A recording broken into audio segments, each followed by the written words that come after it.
Hello, hello, is there anyone here?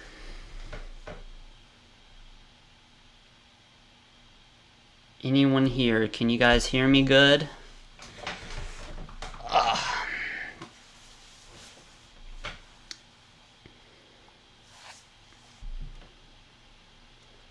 Just waiting.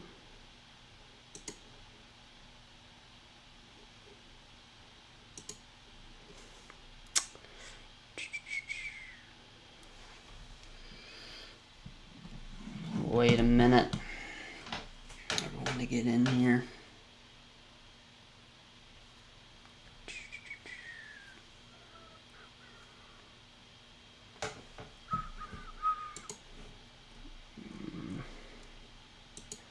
Try to get my side set up.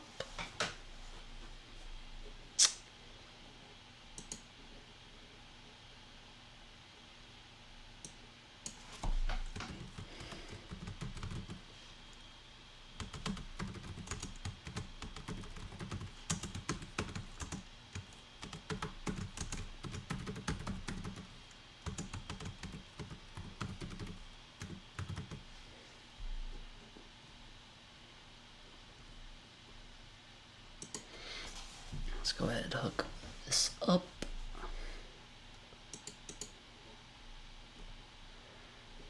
And live streams.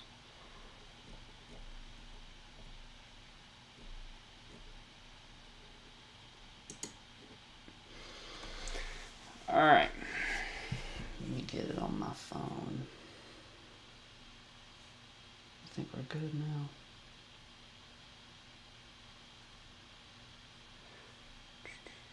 Just give a comment if there's anyone in here. Just leave a comment.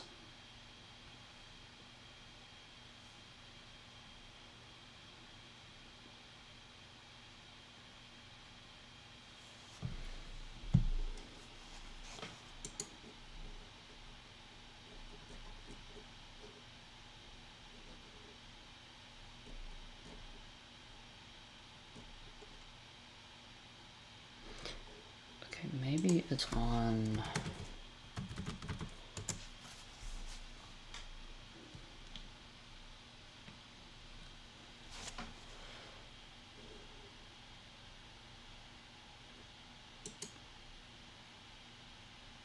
I am real slow right now.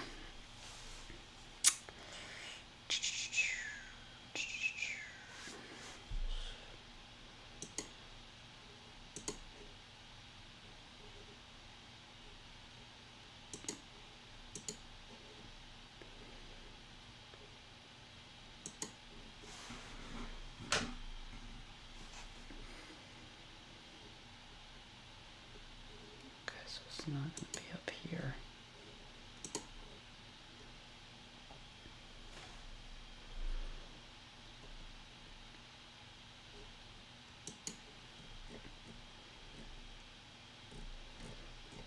Man, are they not going to play it?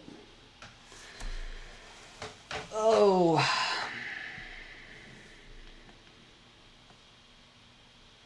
Man, it is lagging.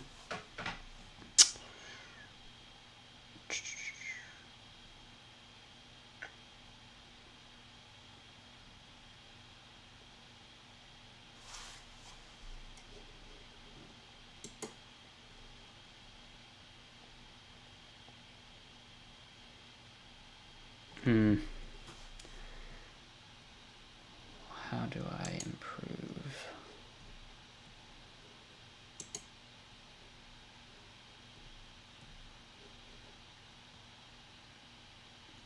Okay, should be on now.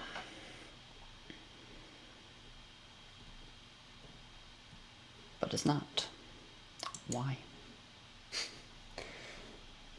Why is it not on? Well, let me set this up for you guys.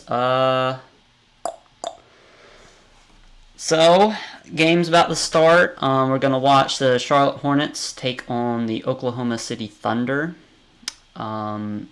Brandon Miller is starting today. Very interested to see what he is able to do. Now I am having issues trying to get the game to go.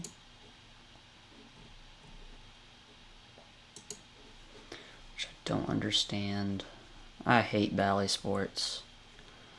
I swear to you. Oh. What's up, man? Yeah, we struggled. We struggled today. I like what Bryce Young was able to do, though. But other than that, the defense was trash. Just about all levels of the game.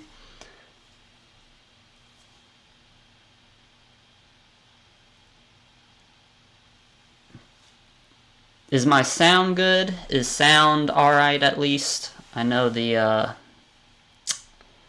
it looks like my webcam's not doing the best. I'll figure that out at a later date.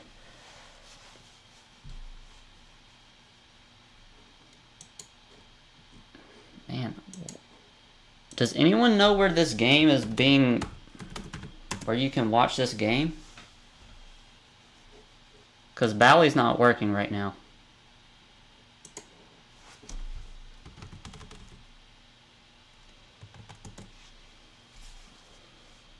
Okay, alright. Is the picture any good at all? Oh, so now it wants to come on. Okay, gotcha. Is it watchable at least?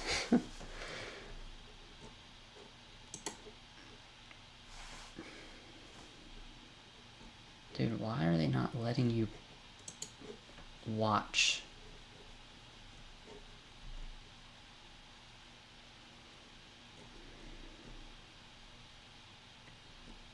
This is trash, bro.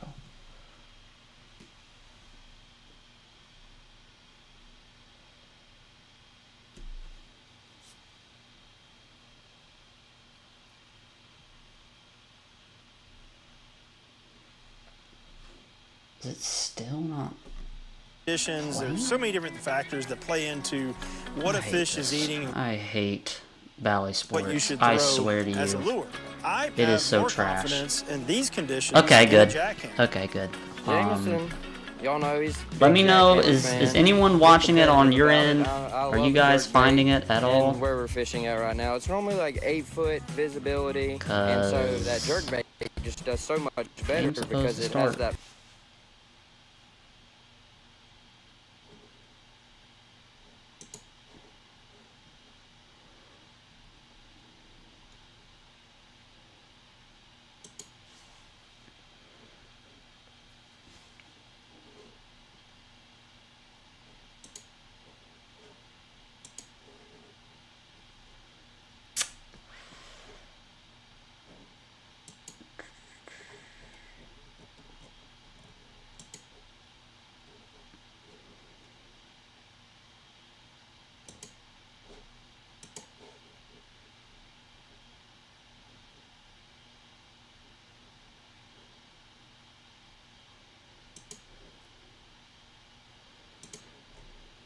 Oh, I think we might have it.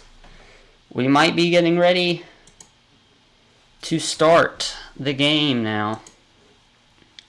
Possibly. Game his entire life until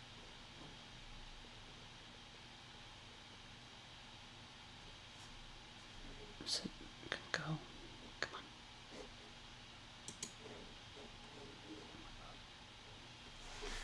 on. Wow.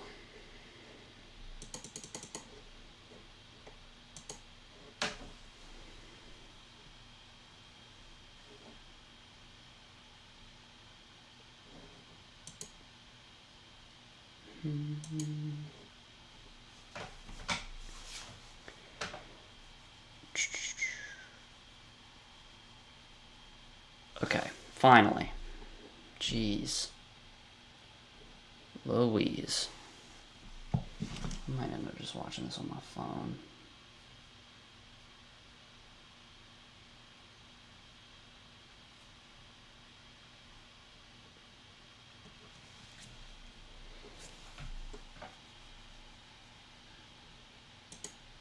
think that's what we're gonna do.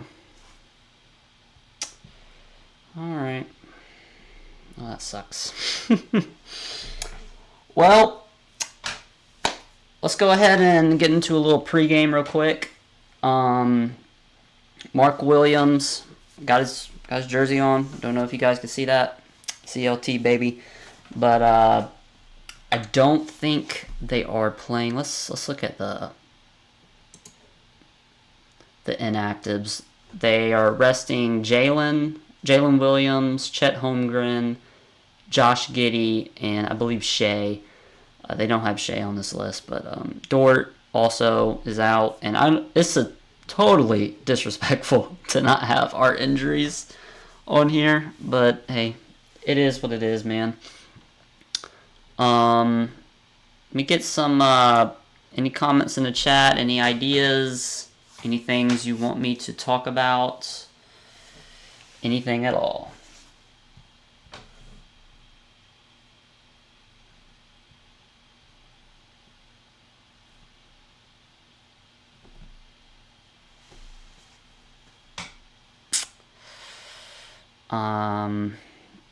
I think they're a little late on starting because tip-off was supposed to be at 5, but it is what it is. This is how NBA works, I guess.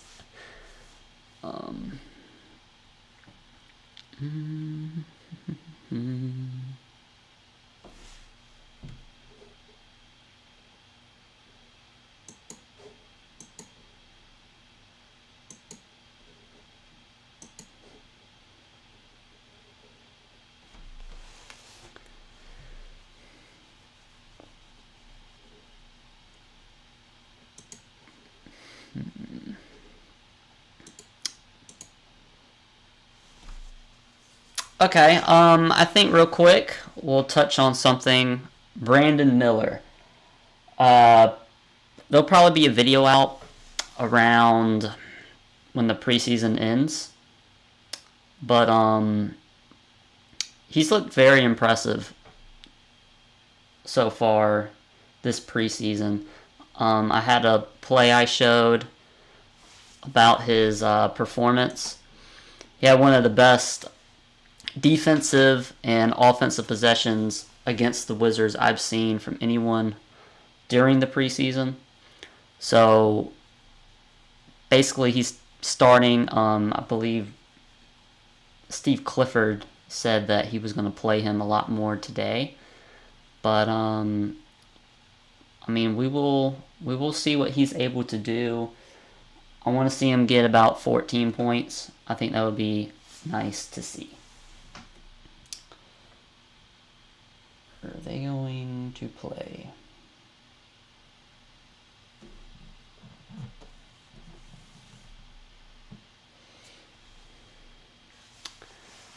All right. Looks like tip-off might be starting soon. Might be starting soon.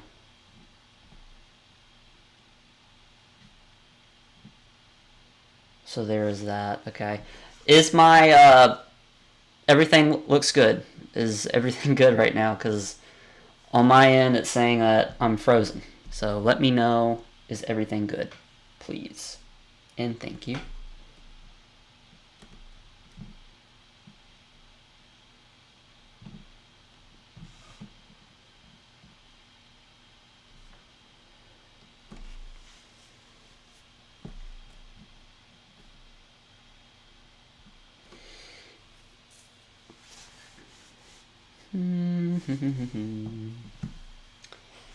Man, what is up with this?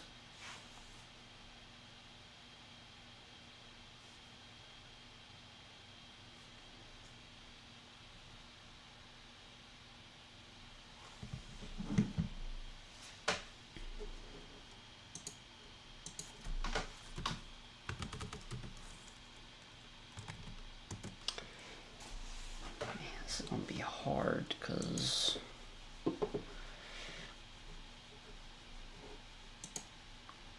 okay, good. Thank you, Luke. I mean, I don't expose you, but I know who you are. Let me just say that. Sorry we couldn't hang out today. I was just no, Mal, no. They're still warming up at the moment. Hopefully soon they will start. And I will say this, I need to get better Wi-Fi, because this is not it for me. But that should be getting done relatively soon, because this is something I really want to do. I think it helps with the community, and give you guys a platform to watch the games with is also something I want to do. But I believe they are tipping off, guys. So let's go ahead and move over to play-by-play. Yep. Alright.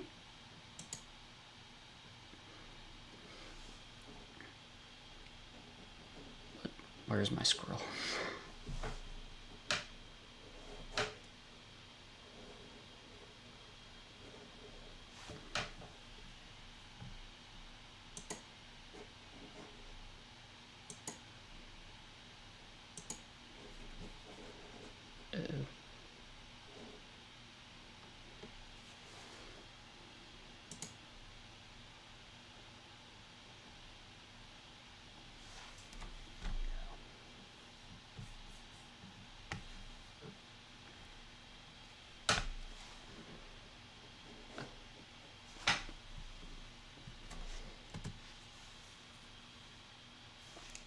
Alright, so we have tip-off now. Williams, Miller over the beautiful pass there, and that's a miss for the first play of the game.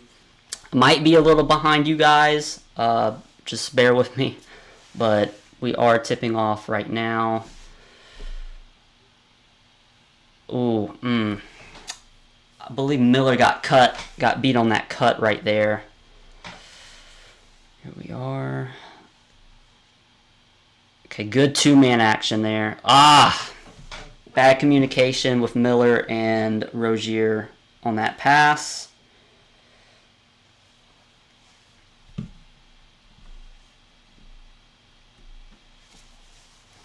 Okay. Rozier, Williams. That's a good kick. They got the rebound. Good contest from Williams. And that's a turnover. That's what I'm talking about. Mark Williams is a beast on the defensive end, man. That was a great contest there. Double screen. Kick at... Oh, damn. Dang, you got to hit those. We got to hit those. But a really good play call by Steve Clifford there. Get his man open. Oh, I have my mouse back. Yay. Let me roll this down. I'm sorry, guys. There was a little issue there where my mouse went away and I could not see where anything was.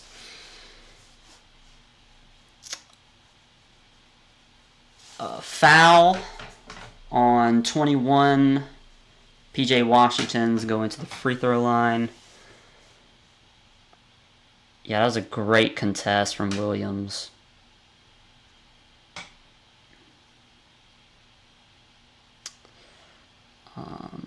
First free throw. Nope. Short.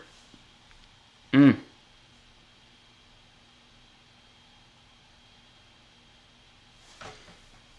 see if you can get this second one. This is an area Mark Williams can grow, is on free throws. I believe he shot 67, 69% last year. I know he can be a 72, 74% free throw shooter like he did in college.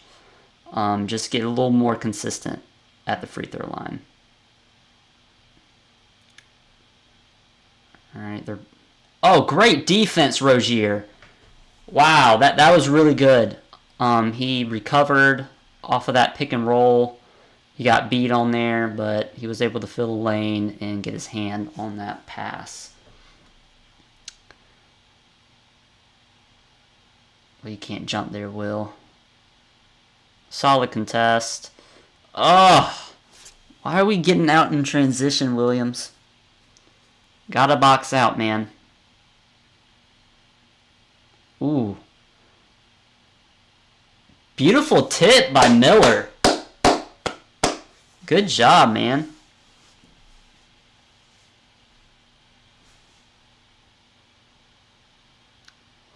That's a good finish by 29.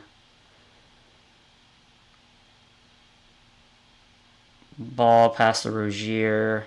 We got a pick and roll opportunity. Kick out to Washington. Beautiful shot. That was beautiful.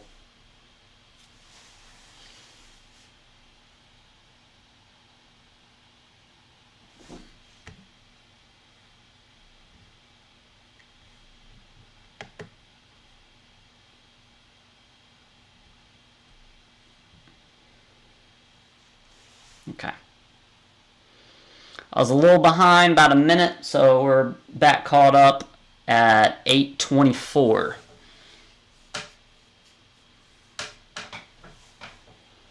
Ooh, that's... Williams got posterized. Jesus. Oh, God. Alright. Any comments? Any comments, guys? Got anything? I'm guessing you guys are watching the game. Or you're not. Just, you know, I want a little interaction here. Oh, we got a new person. Hello. Alright. Is that Minnick? Is that how you say his name? Minnick. Point guard for OKC. That's easy too.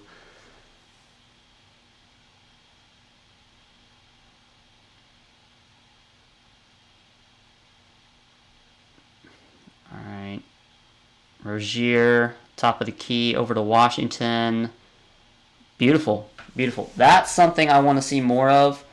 Is allowing PJ off catch and shoot opportunities. He was really good last year, just he had to take more shots because of all the injuries we had. But you can't do that. Can't collapse your defense that much.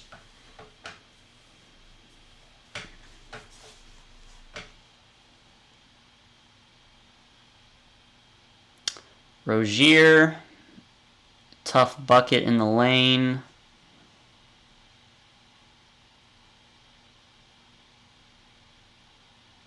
Oh, that's a great cut by 22. Did he miss? I think that was a foul.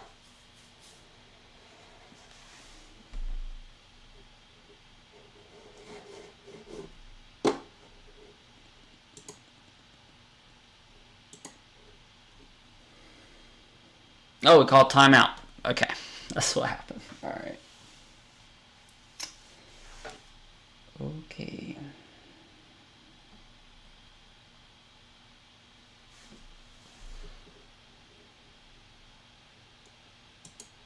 Alright. Good start so far in this one. Brandon Miller had a couple opportunities there. PJ Washington's coming out slinging the rock. Let's go ahead and look at the stats real quick.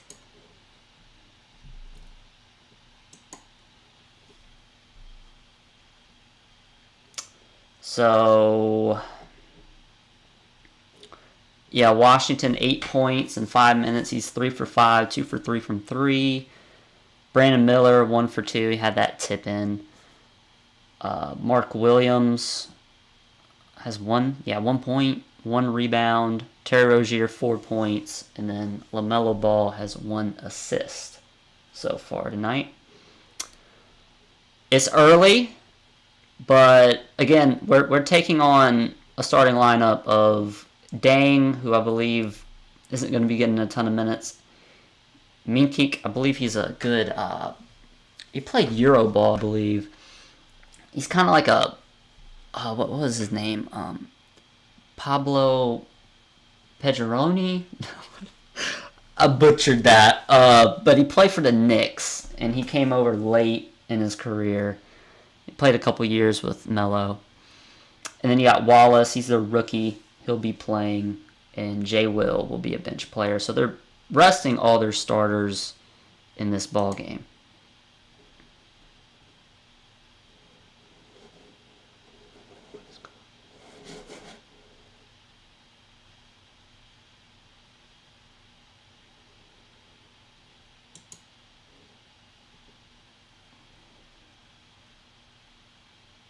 All right.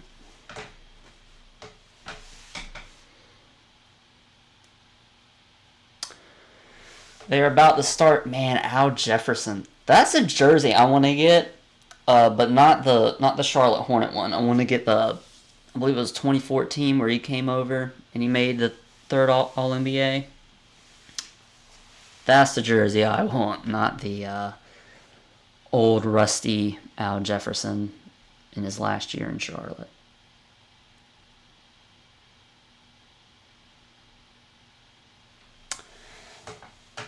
Caston Wallace, I believe is his name. Caston?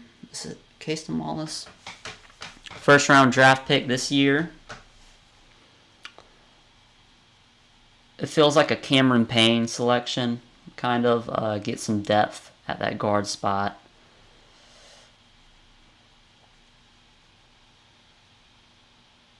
Alonzo jersey. If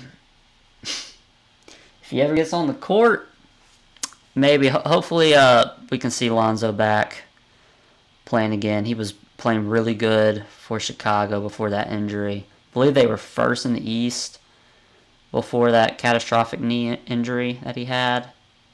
Oh, great. I love that play for Brandon. Oh, that's beautiful. Oh, wow. Wow. DHO action with Mark Williams, set the pick. Pull-up jumper. Hand in his face. Money. All right, we need good defensive possession here. Man, they are running Rozier all over the place. Oh. That's a 3. Off. No. Yes, off. Good rebound from Brandon. Pushes the ball up the court. Great find. Ah.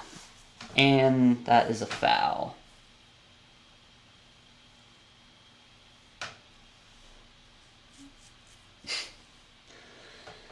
Yeah, that did you see the new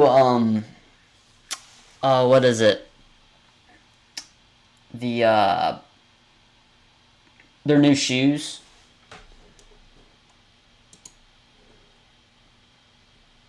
Those are some ugly shoes, man.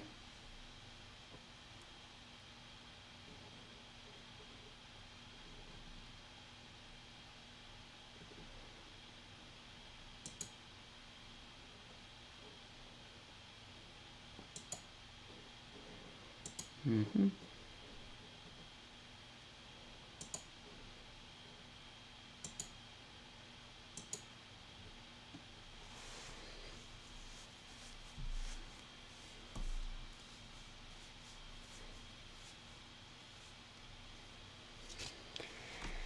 All right, PJ Washington drives in the lane. Kick out to Ntilikina. Thank God he passed that ball. Jesus, I'm gonna hate watching him. I have to deal with this.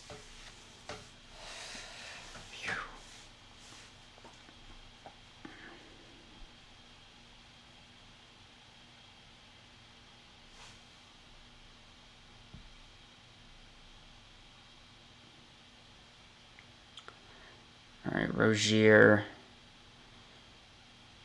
up top, gets to his spot.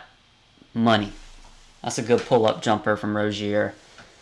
We lead 21-15.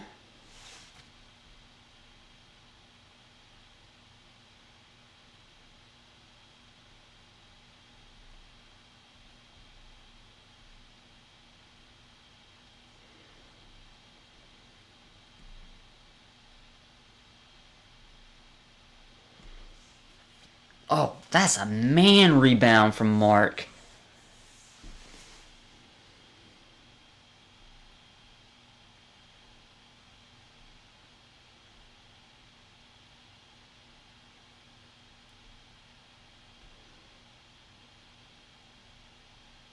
Ntilikina. Over to Rozier. Rozier, money. Was that a 3? Yes, that was a 3. Great shot.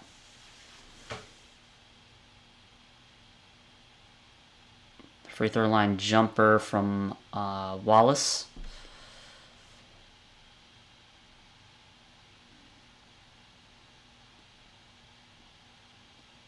Brandon Miller. No. Has Ntilikina made a 3 this entire preseason?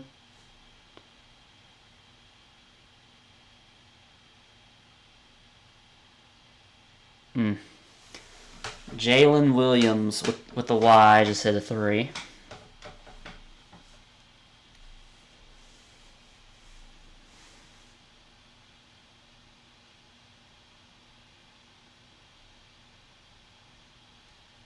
Kickball violation.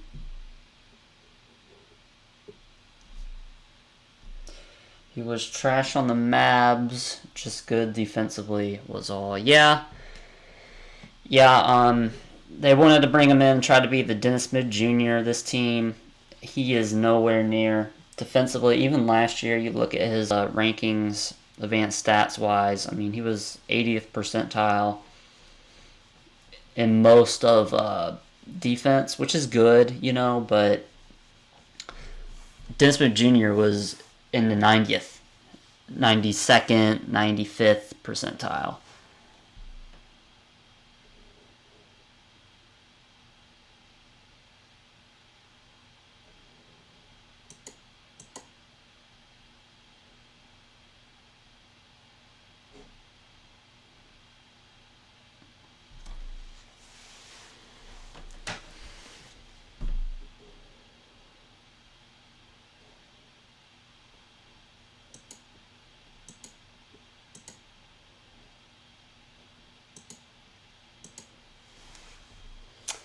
Oh, a deep 3. Oh, Bertans. Woo! He pulled that from Madagascar, man. Shit.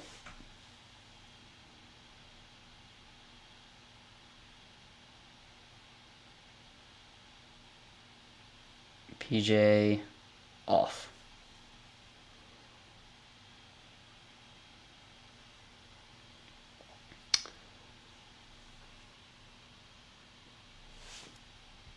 He barely, if all, got time. He averaged 3 points, 1.5 rebounds, and 1.2 assists. Frank with the Mavs was more of like that gadget player, but throughout his career, he's only had more than 20 minutes per game once. And I don't see... I don't know, maybe he can improve. I don't see him being very important to this team. I don't... You got to be able to do more than just play defense.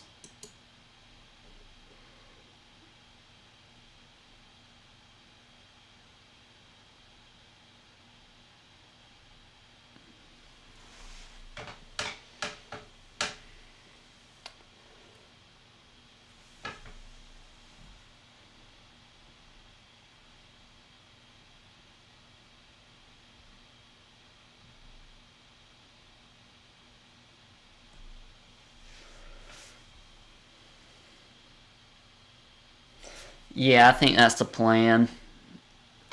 Just put him in there for defense.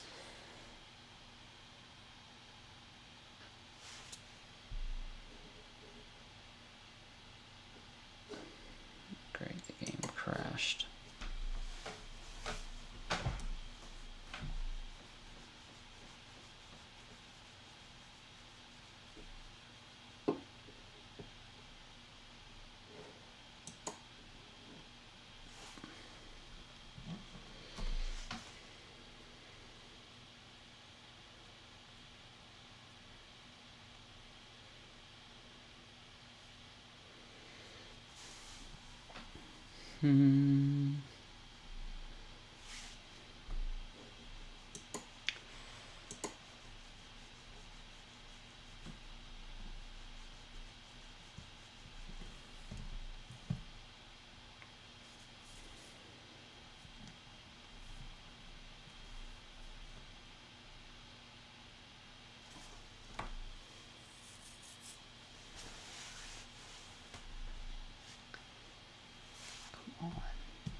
I'll tell you what, man. I gotta get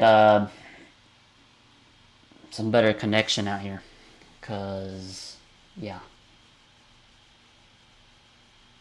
this will get better. This will get better. Does BM got 40 yet? Nah. I think he has 2. Actually, let's go ahead and check. You know what? Welcome to the thing. The live stream. There we go, my brain. Alright, so yeah, he has 4 points, 4 rebounds right now. He's been playing good though. I've enjoyed what he's been able to do so far. Let's go ahead and turn you guys to the play-by-play though. God.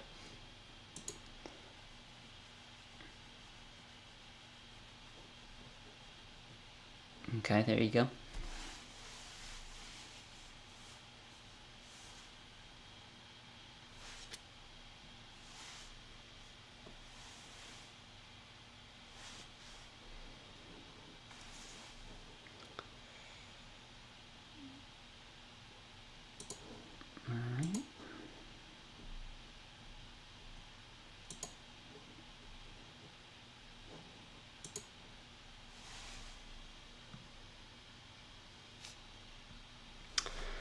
Okay, I think, where are we right now?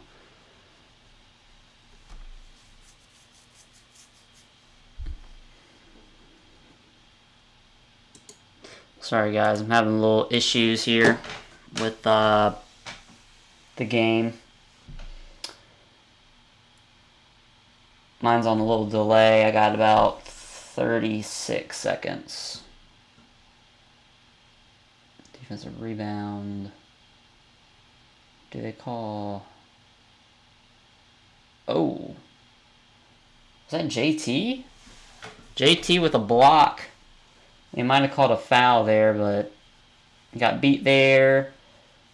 Great contest. That's a clean block there, in my opinion.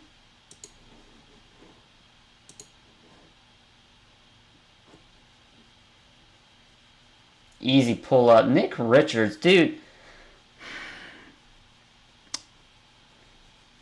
Nick drops way too deep on defense. And players who can hit that little free throw line, jump shot, it's all day.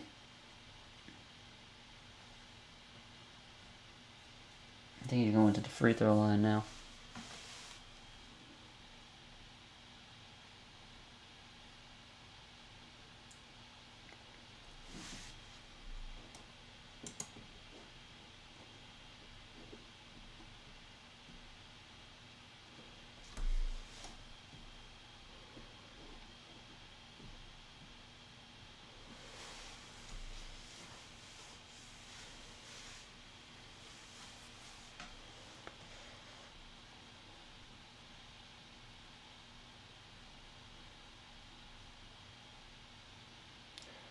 Alright.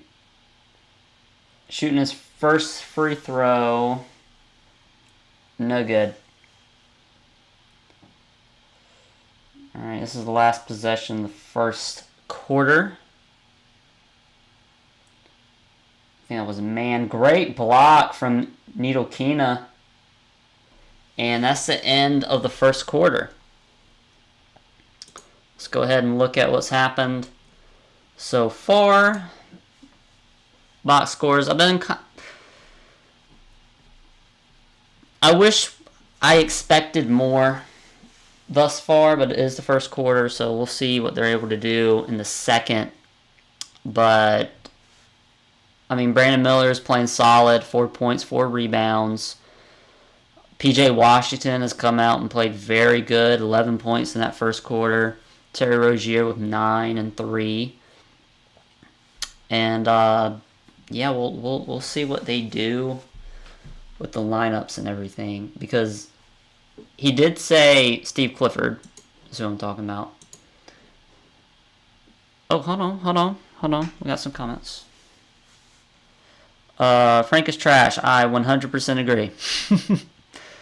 D Rose, Steph Curry, or Tyus Jones should be on this team. Well,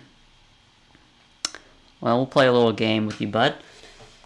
Out of those 3 players, who would I want? I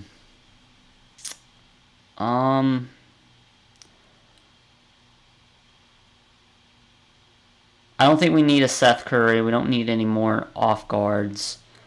I would go Tyus Jones. I think Tyus Jones is probably the best when he's coming off of the bench. Probably the best point guard in the league. Off the bench. Not saying he's the best point guard in the league, but as a backup guard, he would be very important. And he's kind of versatile, so you can play him at the point guard, and you can use LaMelo Ball. I really wish they would use LaMelo Ball in more of off-ball situations. Running him free, running him off of picks by Brandon Miller or PJ Washington, stuff like that. Just haven't really seen that thus far, so I think having a guy who can control the ball, run the offense like a Tyus Jones would have been great, but this franchise doesn't do smart things, do they?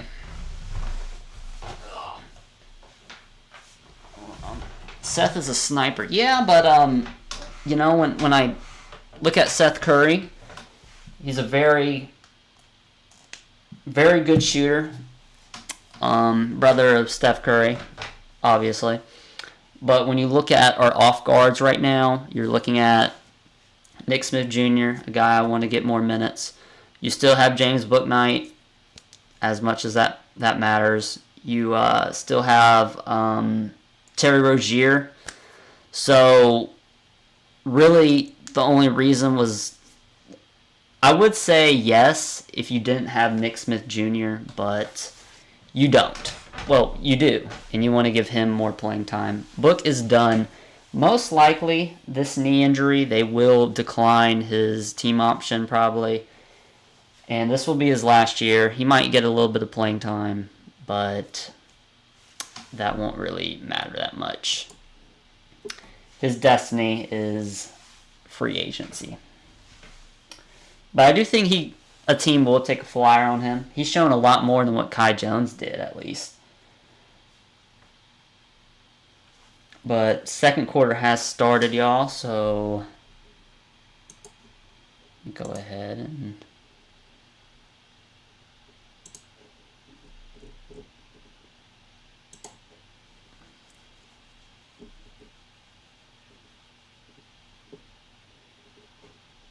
actually, let's try this. Yeah. Sorry, guys. I'm figuring it out. I'm learning. I hope you guys have enjoyed it, at least. I know this hasn't been the best stream, but I will get better. I will do better in time. It is a growing process. I'm working with what I have. So I would have liked to think Kai could have been something. Dude is on something. Great English. But see, this is the issue with athleticism. And this is something that I was working in my head when I was thinking about the Brandon Miller and Scoot Henderson thing. People overvalue athleticism a little bit too much. Is it important? Yes. This is a sport. But athleticism helps you get to that level, right? To get in.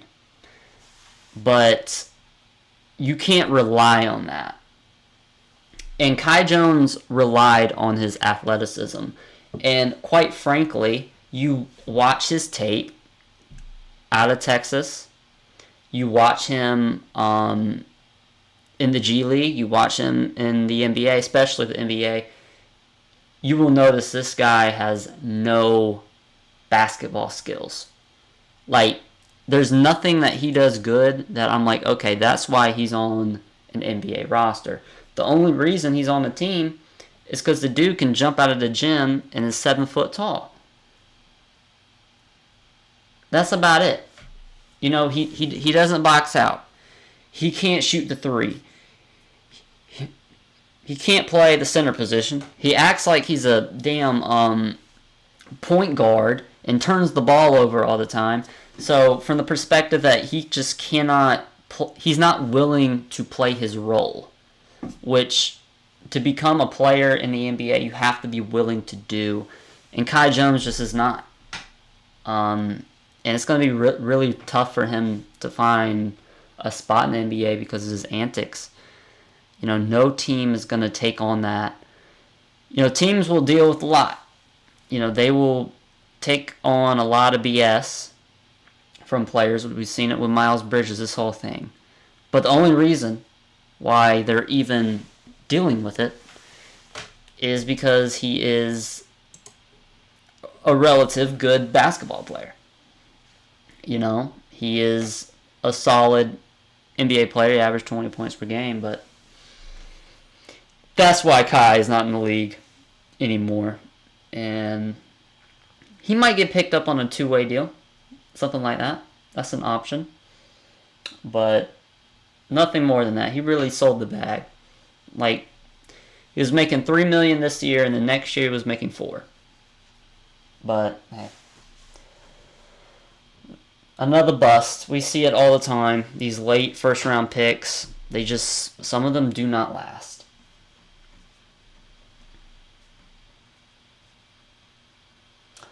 I thought Oklahoma City Thunder were the Philadelphia 76ers.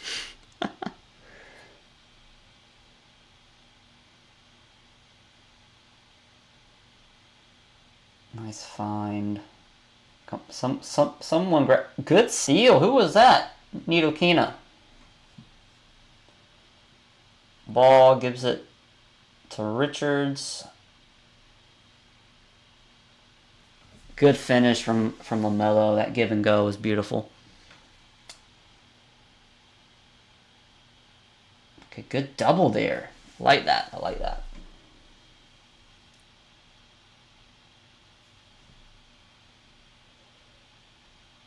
I'm going to turn the sound on real quick because I want to hear. Oh, you hear that? You hear Eric Collins, you guys? Oh, that's beautiful. Beautiful to hear. Good rebound from Nick Richards. LaMelo Ball. Deep three. Oof, a little bit left.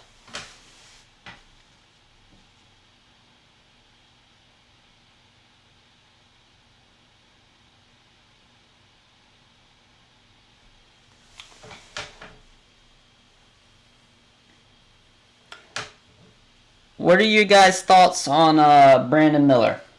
Give me some comments in the comment section.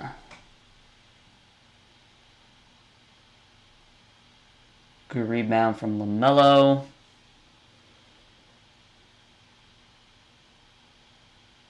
That's an and one opportunity for. Getting a little physical. A little physical down there. That's a man play.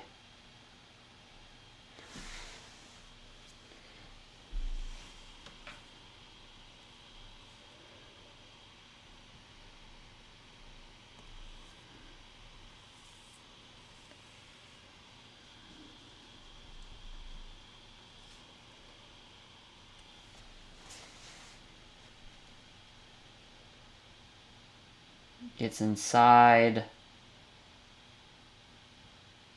Nice score.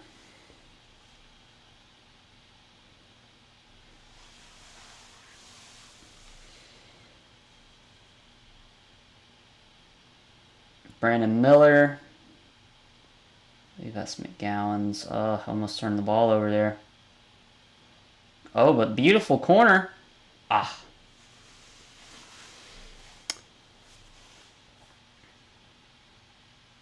Would you guys like to see the play-by-play or the box score? Let me know.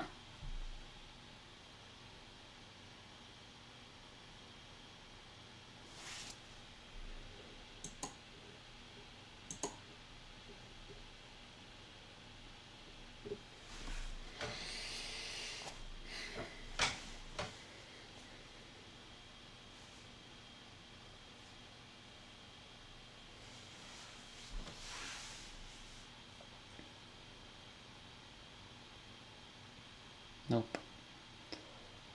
It's a good offensive rebound. Wait, that's Brandon. Beautiful shot there. Oh, it's PJ. Damn. Screen's buffering a little bit. Oh, is that 3 free throws? Oh my god.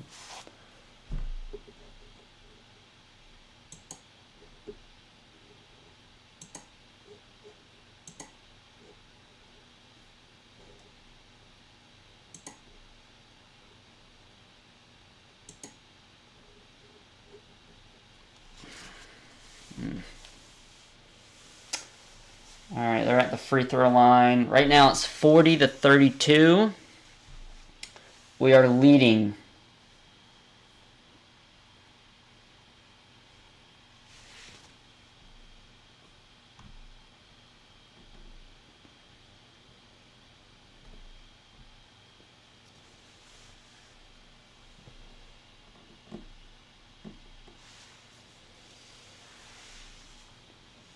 LaMelo. Oh, what a pass!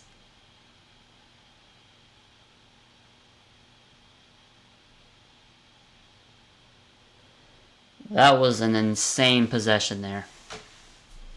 There was a lot going on.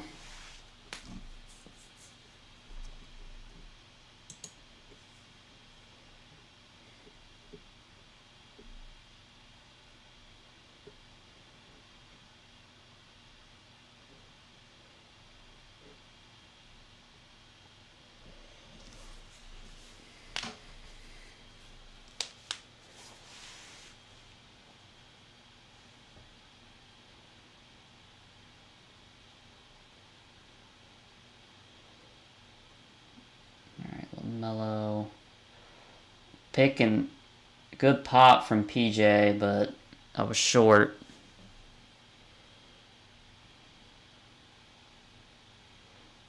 That was a good cut.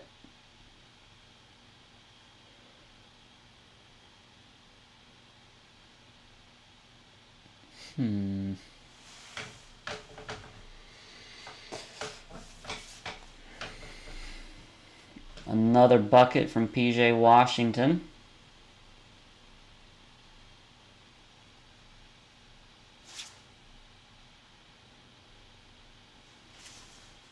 Oh no, no. Oh. Oh.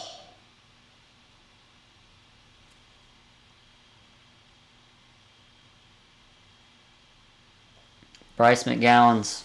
I think he turned his ankle. Yikes. Yikes, yikes, yikes. I hope he's alright. I don't know how to feel about this season. There's still some signs. There's already signs of this is going to be tough. I think it's Gordon Hayward. We got Bryce McGowan's now. Cody Martin. All hurt. Damn. Oh, James Bouknight. I damn forgot about James. Dang.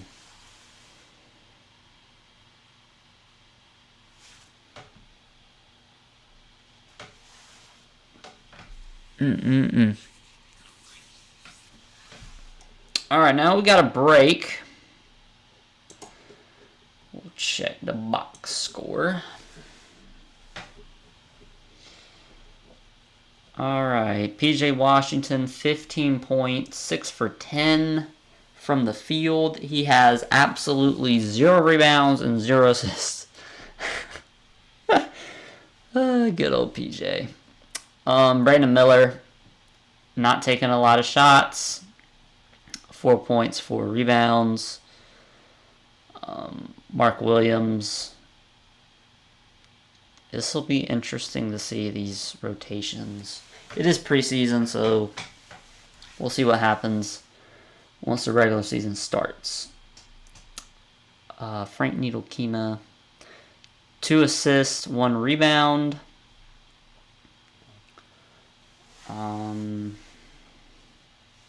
Yeah, that's about it. How long is Gordon out?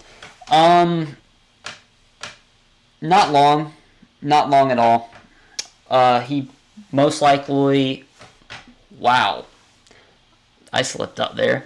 Most likely, he will be back against Boston last preseason game. If I was Steve Clifford, I'd just let him rest one more game. There's no reason in risking it. Let him be ready for once the actual season starts.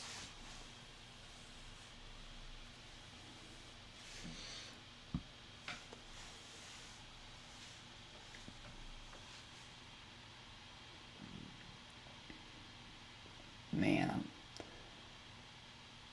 Brandon Miller. Wow, I'm so high on this kid, dude. That was a great...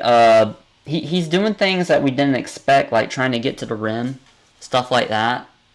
That was a beautiful little... oh, God. Who is number 23?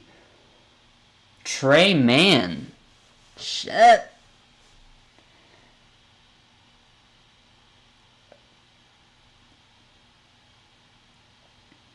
That's a good take from... PJ is just balling right now. 17 points in the first half.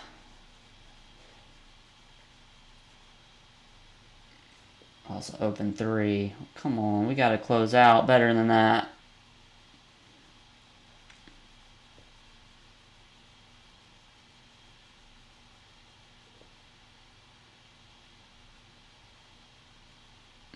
Trey Mann is a beast. Yeah, I always get him confused with the other Trey Mann, you know, with the Clippers. Are they cousins or are they brothers? They gotta be related. I would trade a first round. No, sir, not me. No, sir, I would not. I could not do it. There's too many can't miss prospects coming up in the next few years. Especially this year, I'm really high on a guy, Alexander Sarr, 7'1" power forward. Fit exactly what we need once Miles Bridges is eventually out of here.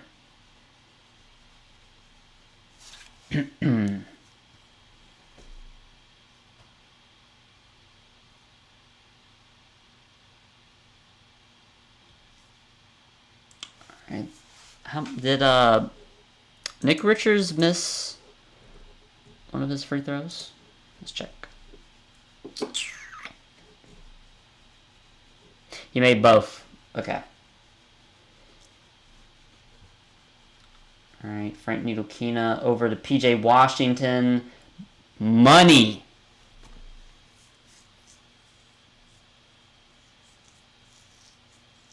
Now, I don't know why. See, this is the thing about Valley Sports, bro. I'm like 30 minutes behind... 30 seconds behind the actual game. I'm at the 5-minute mark, so... What was that? Terry Rozier with the 3. That was a good setup there.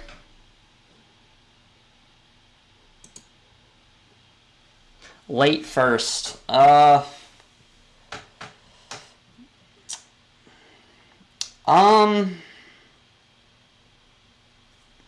Well, yeah, think of it this way. You look at Nick NSJ. I mean, there is value you can get from late first. Maybe a couple seconds. I'd trade a couple seconds for him. But there's some real... Oh, my God. Did y'all see that layup from Brandon Miller? Looking like Michael Jordan. Oh, my God. That finger roll was beautiful. Something to dream on, boys. Something to dream on, man. I gotta see that one more time, though. Let's see this possession. Running in transition, gets the ball, just glides in the air there. Beautiful. I'm liking what I'm seeing so far from him. I believe that's 6 points for him. No, that's 6 or 8. I think it's 6. Come on, sweetheart. You can load. Jesus. 8 points, yeah. 8 points. He's 4 for 5 right now. 4 rebounds. Yeah, he's looking pretty darn good so far. Only the first half. No, I'll keep it up here.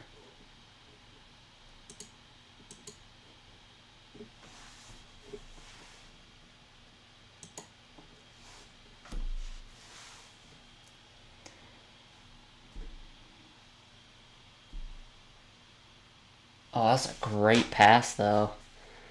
That's an and one opportunity for Jalen Williams.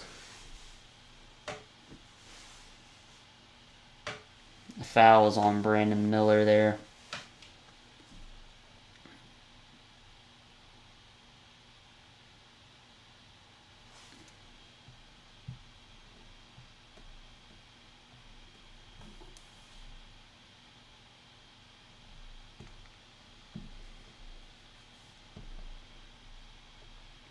Oh, you guys, if you didn't know, me at Trust the Buzz, QCT, and Buzzboys, all the independent YouTube creators, have made a community for all of you guys. It's the Discord community.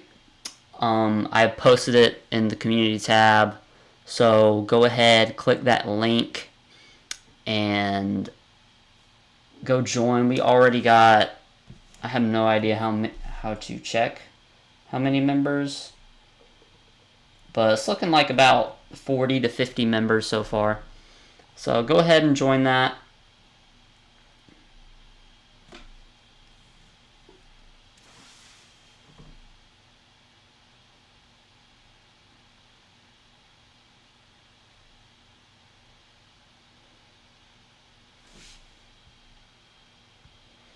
Okay, I have no idea what just happened there.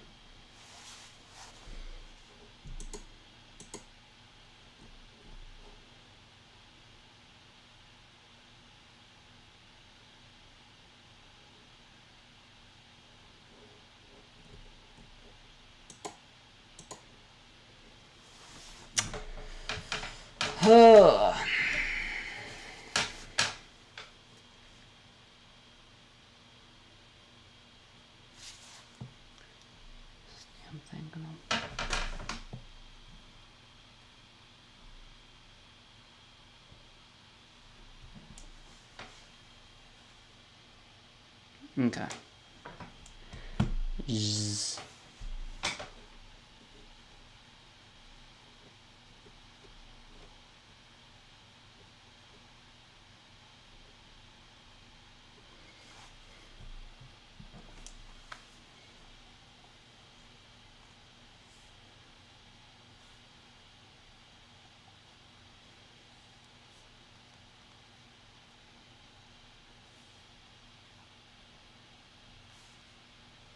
God.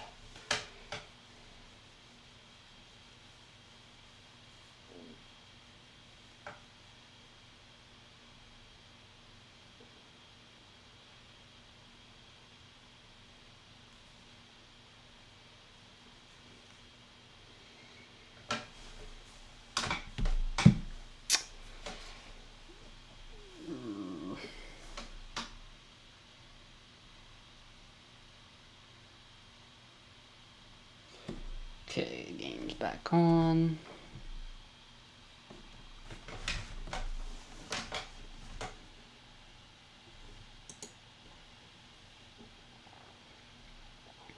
Man, 20 points from PJ Washington.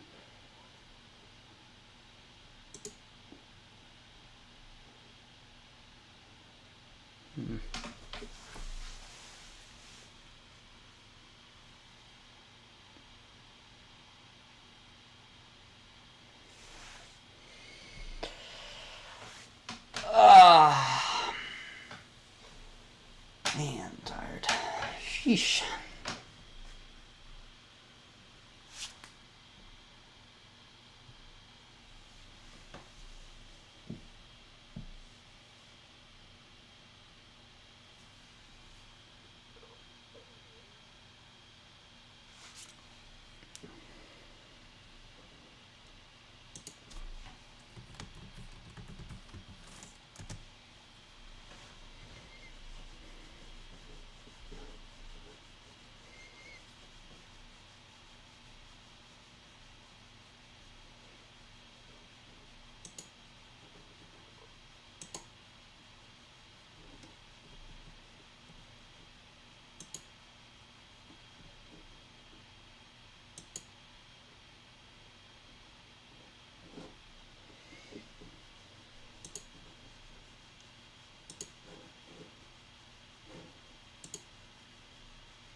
Oh, great finish from Nick Richards there.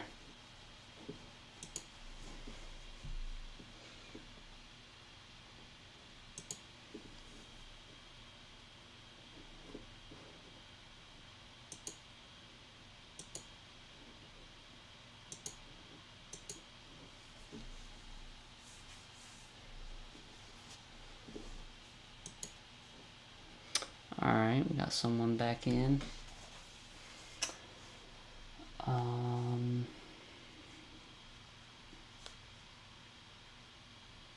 OKC's moving the ball up the court. Almost a steal for McGowan's. Easy too. This is pretty low scoring. 38-31. 9 minutes left in the second quarter.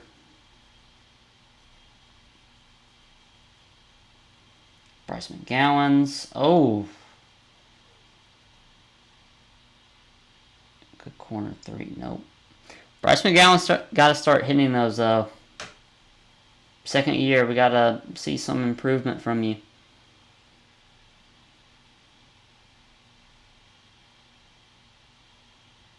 Man. LaMelo Ball is playing some great defense. That's another way he can hit that next gear. Be more impactful on both sides of the ball.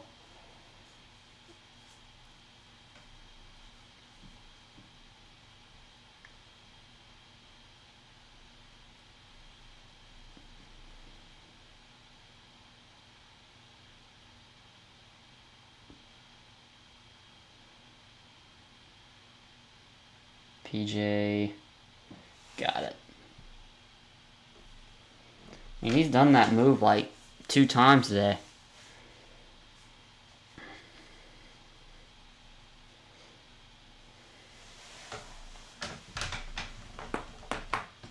Oh. Oh, that felt nice.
Oh, God.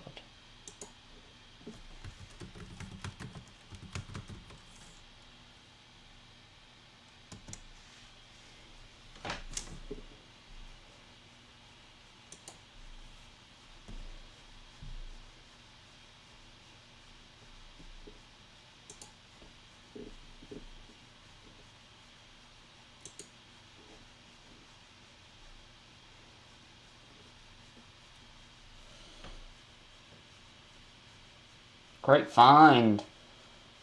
OKC kind of having a little run here.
Man, how do you use this?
Success doesn't always come easy.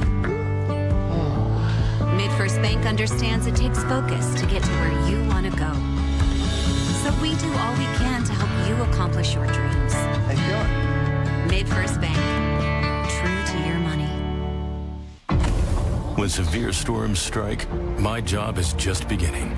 And hour after hour, I'm striking the perfect balance of reliable, affordable energy sources to energize your days. So homework gets done. And business goes uninterrupted. Because at OG&E, your storms are our storms. Your home is our home. And together, we energize life. Guys, this game is in the bag, and Braum's bag of burgers is only $6.25. Ready? Great! You got a hugger inside you? I'm hungry for burgers, coach. Me too. To be honest, I would trade Terry. Illegal burger grabbing. It's that one. For what? Because when we have that conversation about trading players, we have to understand their value, and I think Terry right now is playing very good basketball. I think this could be his best season. And he was very important for our 43-1 team. Definitely was that closer Really what for we've that seen team. from this group, the starters from a couple nights ago were not in, but these guys kept playing to the same identity that we've seen all preseason, which is unpredictable basketball. So many different players have scored already. A very balanced attack, Paris. This is what happens when you have positionless players out on the floor. If you're the Thunder, they have thrived consistently over the past couple of seasons on having such versatile players who can do so many different things out there on the floor. Not just when it comes to scoring, but how many guys have we seen take the ball at the high post as big men and make some really flashy, highlight-worthy passes? This is what makes this team so dangerous. You never know who's going to pick up what responsibility or what role offensively, and it puts the Thunder at such an advantage to be able to do so many different things when they're out there on the floor. Well, it's also Valley right now for me is 6 minutes behind. 18 assists on 23 made field goals. That's in that first insane. half. Why? Just an unbelievable assist rate from this team, and it goes to show the value. I don't know why they don't have it to where you can actually watch the team games. Ball cannot get hurt this season. That is 100% correct. This entire season, in which this is an issue with Mitch Kupchak, and you have to hold the front office responsible here. Everything depends on him. And relatively, you know, that's almost every team, right? All their entire season relies on their stars, but you have to surround the metal ball with the adequate talent, and they just have not done that so far. So Ball needs to stay healthy, and I think he will. I've enjoyed what I've seen so far this year. Looks like he's very focused on both sides. the ball's been able to before. swing around. It It is seems like every one of these shots has been open. Take that Let's with a take a grain of look salt, at some but first half stats. And one thing that stands out is it will Charlotte's be field goal interesting to percentage. see how he Thunder's does going to have this to tighten up there defensively, but the Thunder's got to Yeah. feel good Yeah, about it is having over. shot the ball about 45% and still being in this game. You know, then it becomes a conversation about, rhythm that we've seen so far has and been really this is a impressive, conversation I've been considering the fact that a lot having. of these guys haven't seen a lot of burn so It's far kinda this weird preseason, myself. but it's going to be on the defensive end where the Thunder really wants to step up Do with their I want intensity us to in be the good second this half. year? The Charlotte team likes to get out and run. They like to play fast, so getting back in I have a transition, couple controlling the prospects pace that is are going to be a coming big up key this for year OKC. Rebuilding in the Thunder's positions of defense need. is something that has to be done And you might be every asking year in yourself, training camp. Buzz, Absolutely vital that what that's positions done. do we need? We saw Lou Dort I think give Nick back Smith Jr. in can develop into a Montreal. starter. The entire Thunder roster was very But much giving back this summer. really as well. it's We'll about, see a recap of that after this.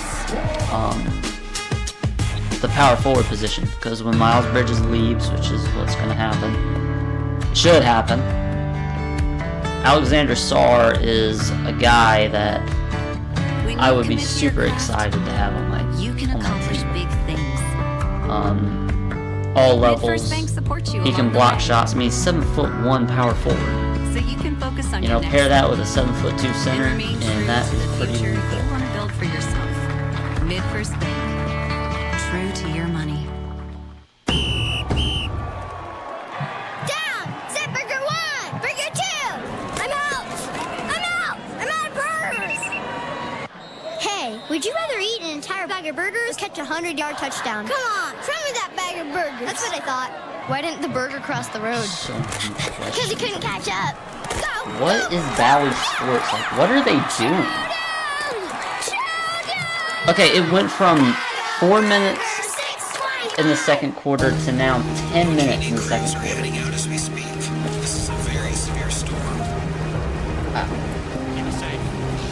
I'm beyond confused.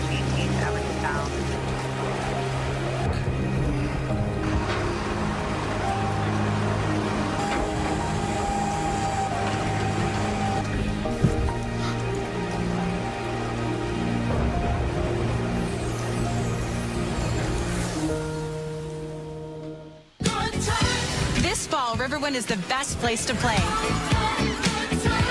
And the best music and food truck festival Let's go ahead around, and check Beats some and Bites. stats real quick, guys. So, Come sing along so to the Cherry far, Blossoms PJ Washington 20 points, and enjoy your block favorite and food an truck on October assist. 22nd. Brandon Miller has played an impressive game thus Get your far. tickets online or at the box 8 office for only points with $10. 5 rebounds, but something I'm seeing from Brandon Miller is he does a lot of things that aren't in the box score. Being able to come back and having the He opportunity makes to be able to give winning back to these kids and basketball run plays. camps like this is an awesome. Mark Williams, This is my favorite part of 8 my points so offseason, far. getting to come Really back to my good. home state and run these type of camp. I was in I've the same enjoyed seat you that guys are, not long as a ago. block as well. Jerry Rozier having a solid game too, 12 points, 5 for 7 from the You know, you field only as well. see them in our team environment, and they bring all of who they are to our team, and you learn a little bit more about who they are when you come to their hometown, and it's been very, very exciting for us to do that.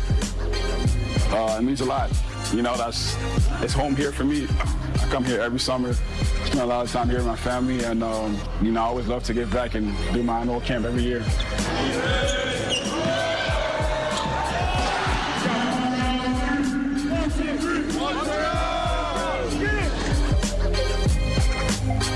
I want them to, go out there, have fun, and work hard. I feel like if you're working hard and having fun, that'll take you a long way. It's definitely dope to see, just being able to see them, and they're taking a lot from this, and I think they're really soaking it in.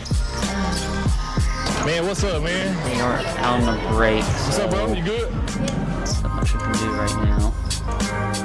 For me to kind of be here in this position, to be able to do it, it's such a blessing, and I'm so grateful to be in this position, to be able to help the kids out. We got to get a win though. You can't go 0-3 in just to be able to preseason. get here and Come on, have man. something that they can do, something Come fun on, they can do. please. It means a lot to Help me. a brother out. Good job. Come on, let's break it out. Defense on 3. 1, 2, 3. Y'all head down there. Let's go on the hop.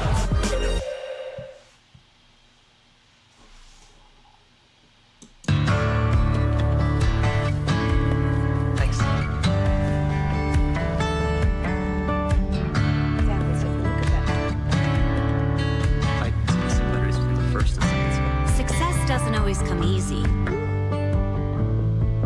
Bank understands it takes focus to get to where you want to go. So we do all we can to help you accomplish your dreams. Hey, Sean. Made First Bank. True to your money. Still nothing. At Brahms, we offer more than just burgers, shakes, and fries. We have an entire fresh market for your everyday Still grocery needs, from farm fresh milk to meats, freshly baked breads, and produce. We also carry a wide variety of our premium ice cream, frozen yogurt, and sherbet. And with Brahms delivery trucks running 7 days a week, our items are always fresh. Stop by your neighborhood. So are you guys Brahms watching the Fresh Market for an games, incredibly or fast, how incredibly convenient grocery you guys shopping doing your experience, so you little can spend setup? more time on things that matter most. When severe storms strike, my job is just beginning. And hour after hour, I'm striking the perfect balance of reliable, affordable energy sources to energize your days. So homework gets done. And business goes uninterrupted. Because at OG&E, your storms are our storms. Your home is our home. And together, we energize life.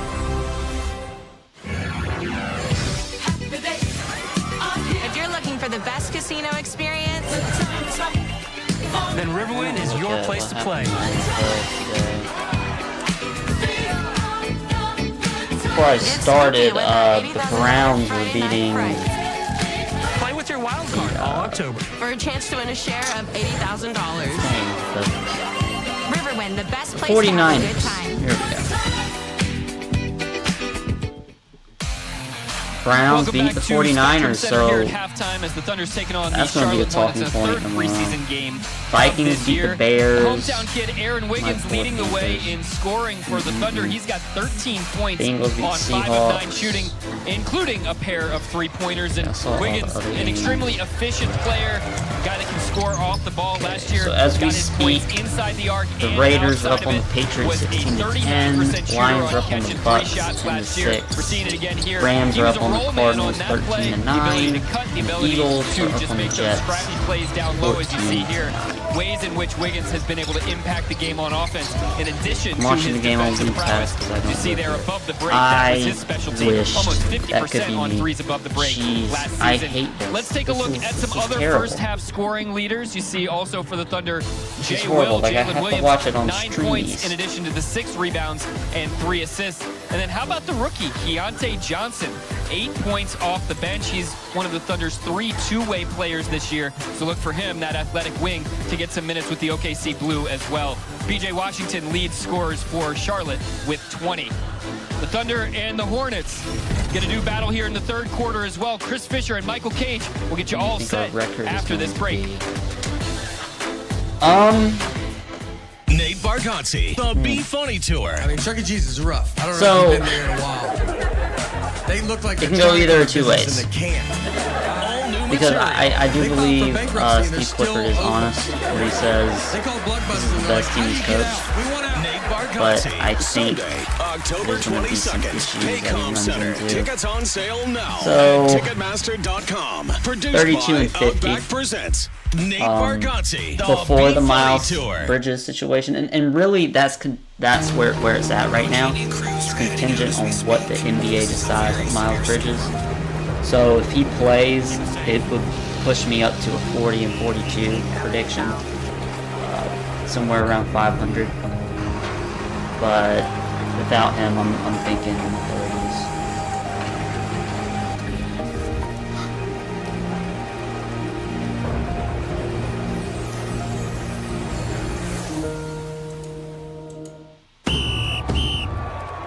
Alright, this game's for all the burgers. If we win, everybody gets 6 or 25-cent bag of burgers from Brahms. Brahms, Brahms. The defense has recovered the hamburger. Man, you flattened him like a hamburger. I did. I scream, you scream, we all scream for burgers. Bag of burgers, $6.25. Bag of burgers, $6.25. The Showplace Theater is the best place for live music. and with some of the best acts around. Like Carly Pierce, October 14th. Rodney Carrington, October 27th. Flatland Cavalry, November 10th. And Justin Moore, November 18th. Riverwind, It's not Electro's working best casino now. experience. What did he do, Batman?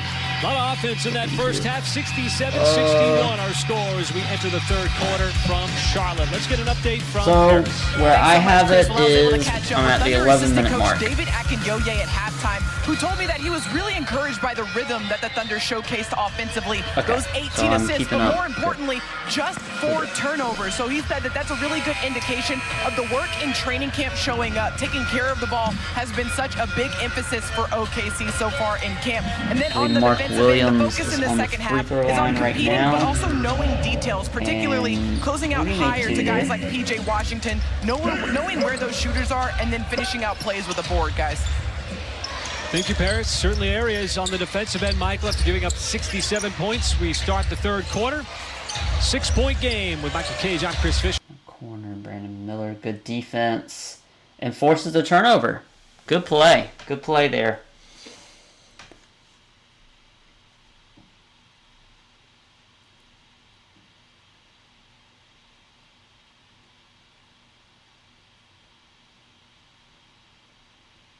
All right, double screen action. PJ Washington. He loves that play. He loves that little cradle. 2-step through the lane with his right hand. That little cradle layup, hook shot kind of thing. He's hit that like 3-4 times a day. Great rotation from Brandon Miller. Got to get that rebound mark.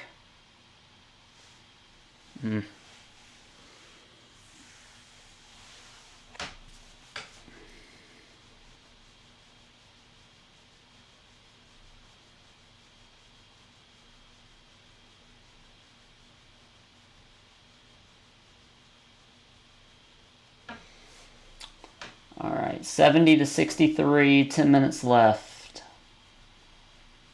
We got pick and roll action. LaMelo Ball, tough layup. That's what I want to see some more of this year. Him getting to the rack, him finishing a lot better than he did last year.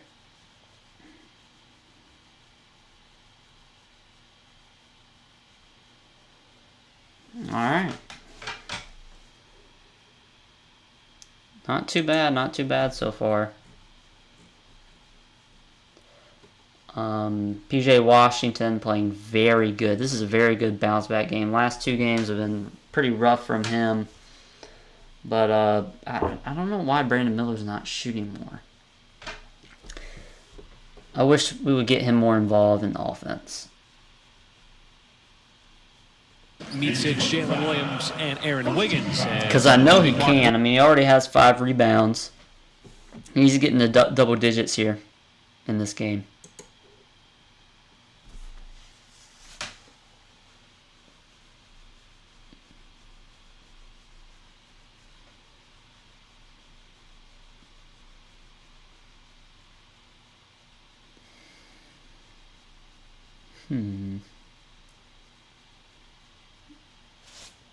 Keeping up.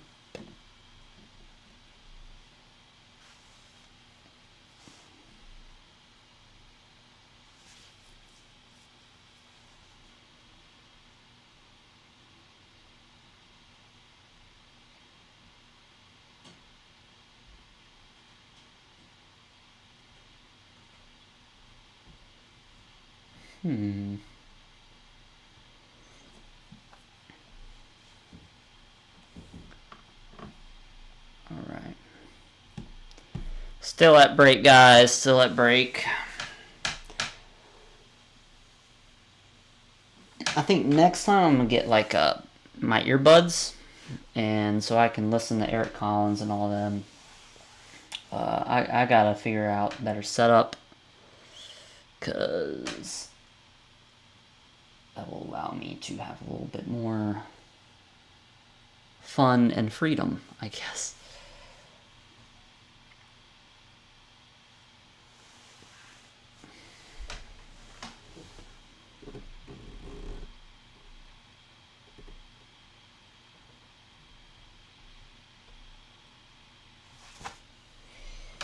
All right, we're back.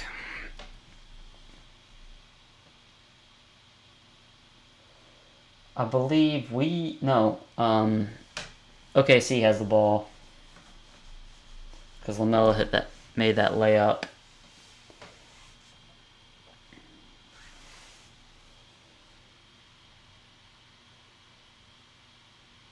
And PJ Washington.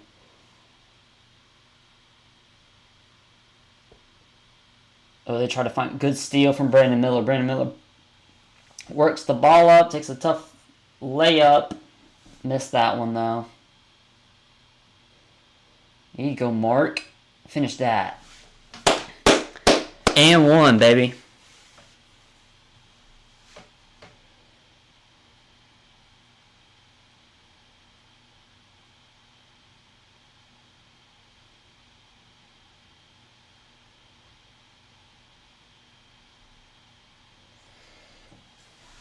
All right, 11 points for Mark Williams. He's had a ton of free throws. Oh, 5 for 9. Yikes. That's something he has to get better at. God. He's got to get better at that. Jesus. My throat just gave up on me there. All right, Melo to Rozier. Rozier resets. LaMelo with a deep one. No good.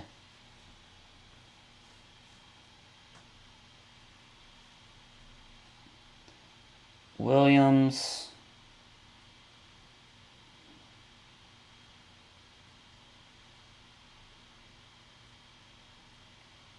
No good. PJ Washington pushes the ball up the court. LaMelo Ball. Good hesitation. Give the PJ a beautiful spin move for a layup inside. That was a great play. Trey Mann. He drives, kicks it out to Williams. Over number 29. And a tip by Wiggins, I believe, is number 21 for OKC.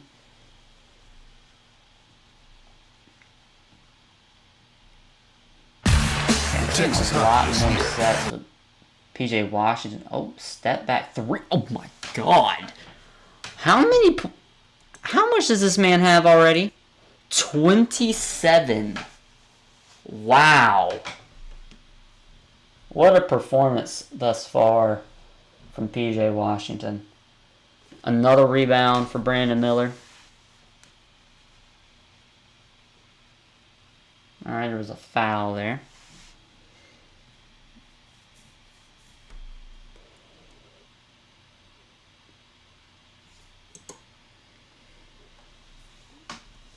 Ooh.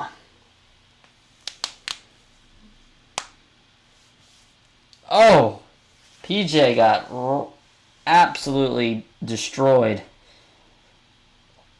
Brandon Miller picks up the ball handler. Ooh, that could have been a turnover. Should have been a turnover. Terry Rozier. Behind the back. Gets to the rack. Buckets. 81-67. 81-67. 7 minutes left in the third quarter.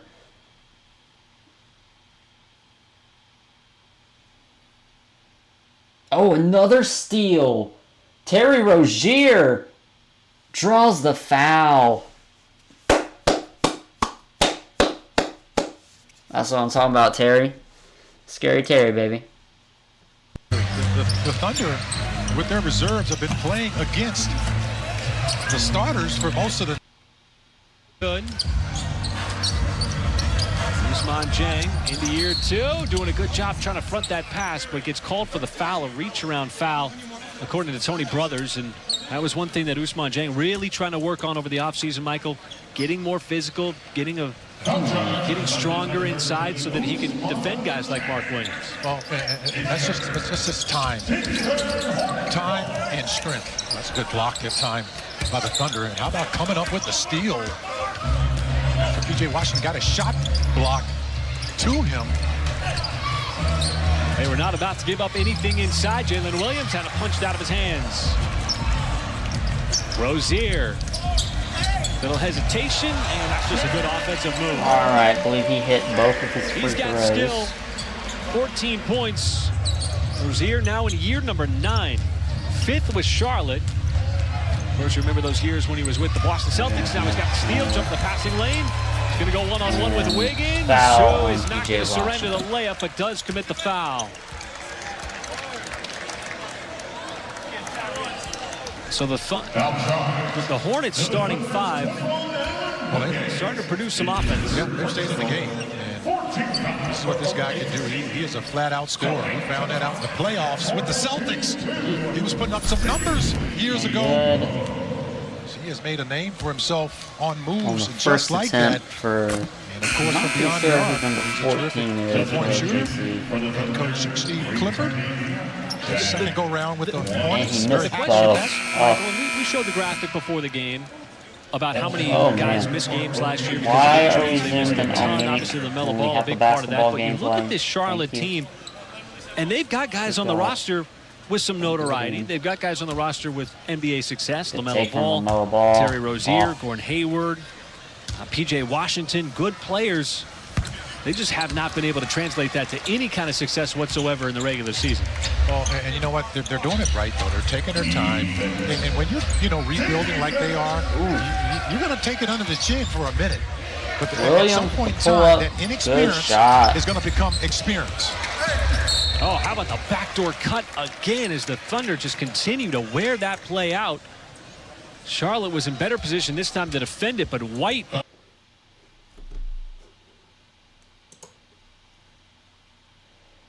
Drain that one. Terry Rozier once again. Playing very well so far.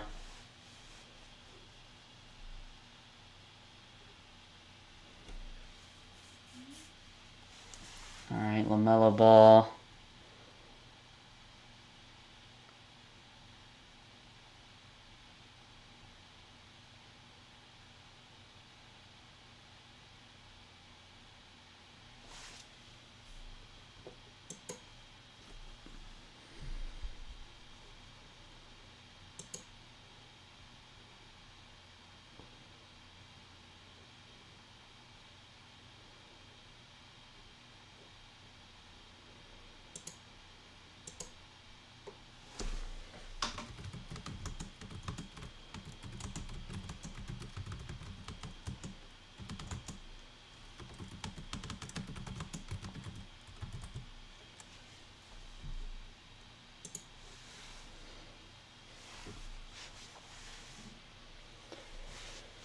All right.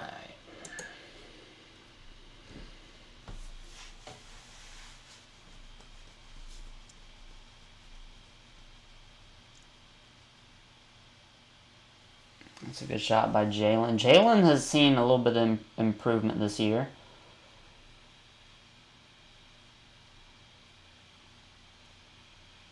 Oh, it's almost a turnover. Over to Brandon Miller, leaving him wide open. Ah. You gotta hit that one, baby. Come on, Brandon.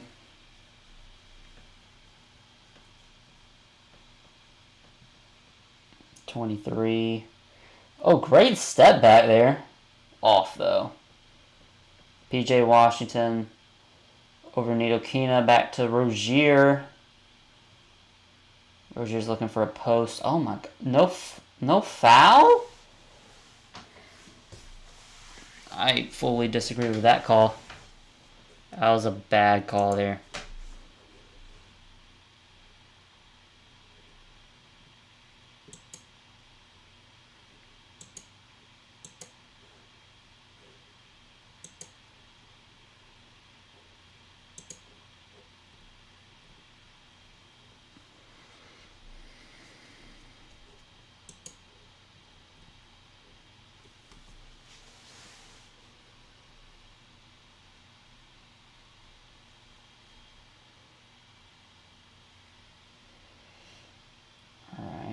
P.J. Washington. Good.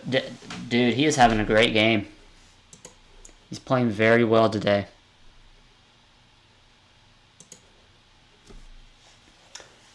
Oh, Needle Kina with the steal and dunk. We are dominating the Thunder thus far, 90-74.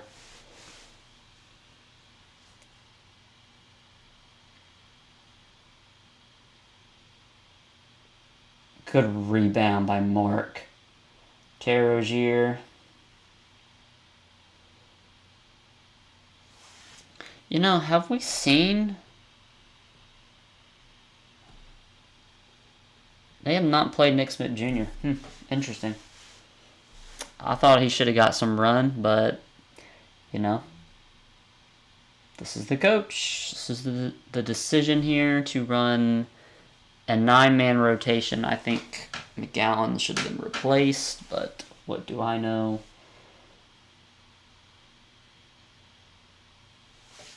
I'm just a guy watching the game.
Let's see.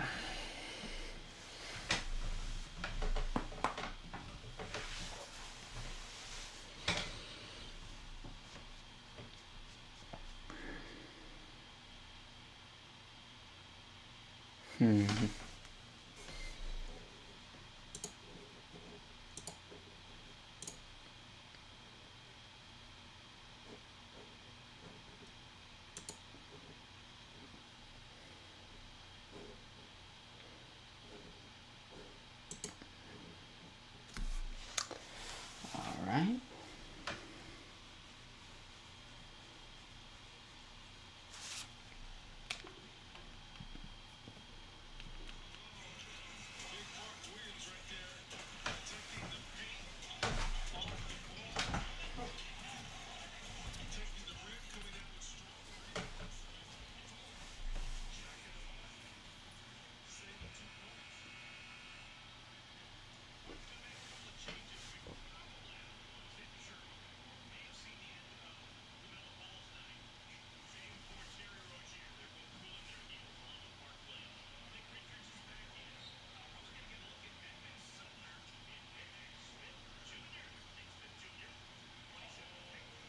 Awesome. So we are getting a little bit of run from Nick Smith Jr.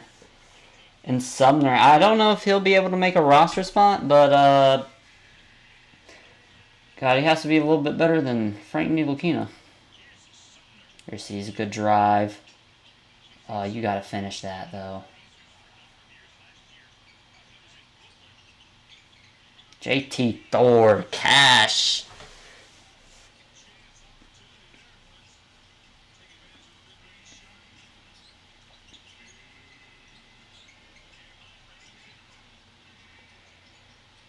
Okay, here we go. Number 9, Cash.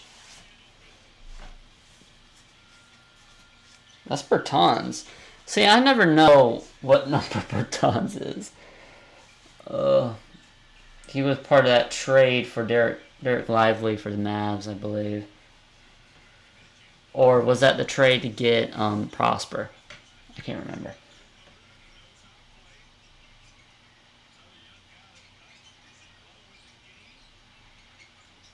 Trey Man.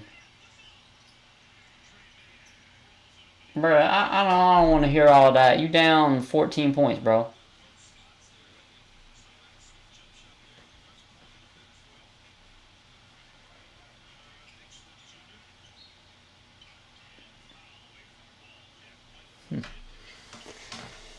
Oh.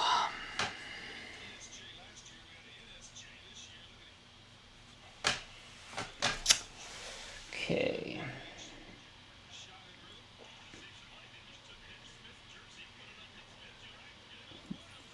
That is true.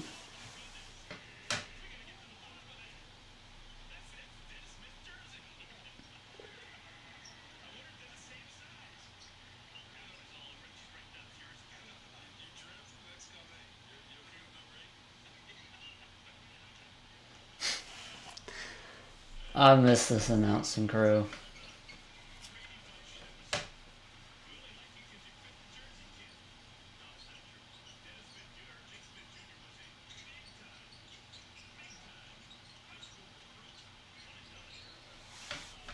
Ooh.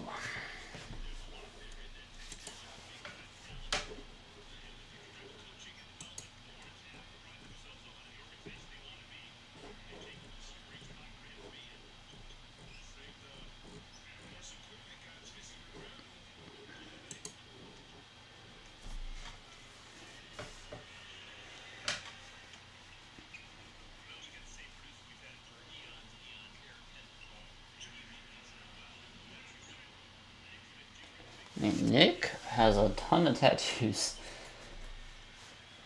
Did he just get those, or has he had them? It's kind of sad I don't know that, is it?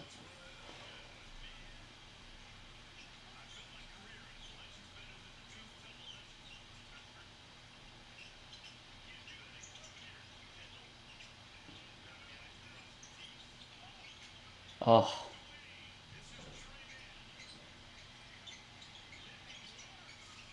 Oof.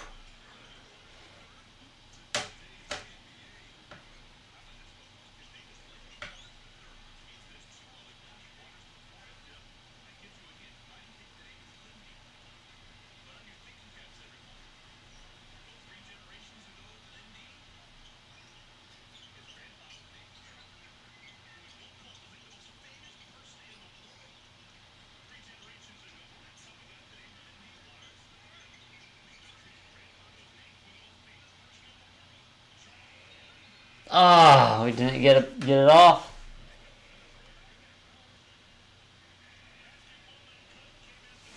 Damn.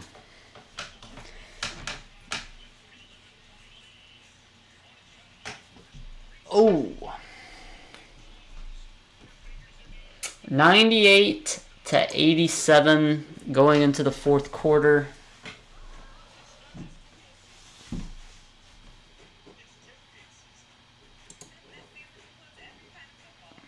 $30 points from PJ Washington. That is impressive, my brother.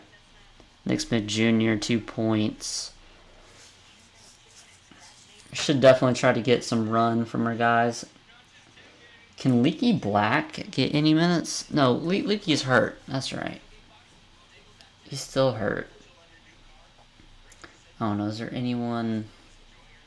If Maladon was healthy, yeah, I'd like to see him. And tiny bit of Marty Bailey. So our team shooting very well. Very well, just not very good from three.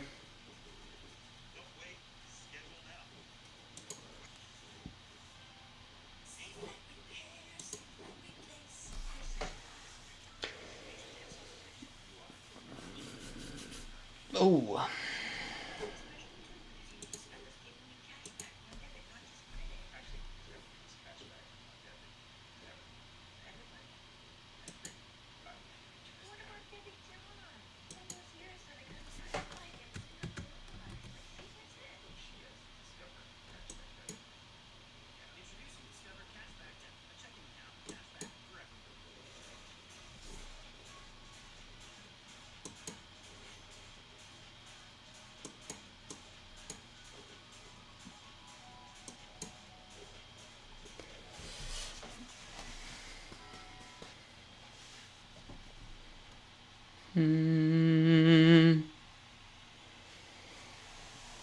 Okay.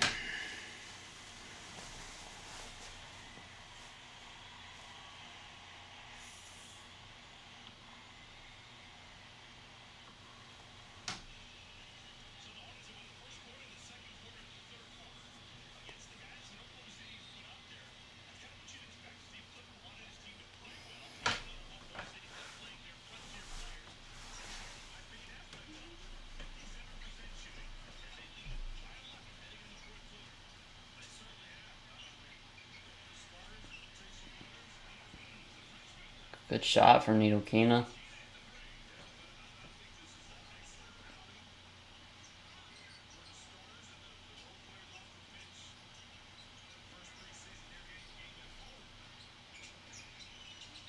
Good contest from Nick.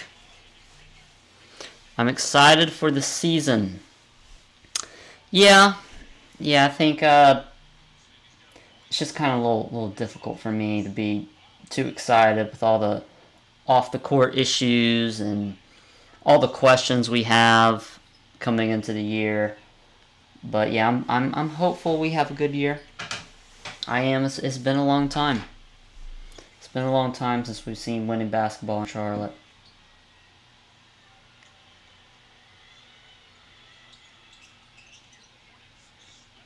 Good shot.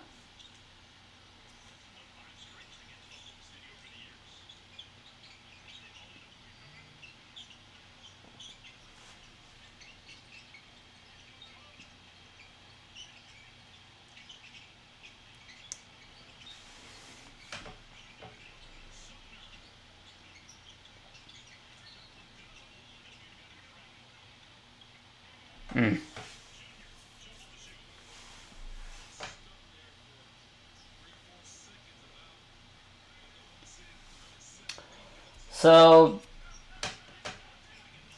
since this game's kind of right now in limbo, I'm gonna talk about real quick what I saw so far. Brandon Miller played solid. I wonder how many points did he score. I don't think he had 10. Yeah, 8 points. Oh, it's an air ball. Jesus. JT, yes, JT has improved a ton, man. A lot more off dribble things he can do. Shooting from 3 this preseason been very good. I made a video talking about him, about how this is make it or break it for him, and really it is, because you've had 2 years and the numbers just have not been there. He needs to be that Cody Martin replacement in terms of 3-point value, defensive value, all of that. So I'm really excited for him, and Nick Smith Jr. I think is going to be very fun to watch. I definitely will be checking out some Greensboro games, that's for sure.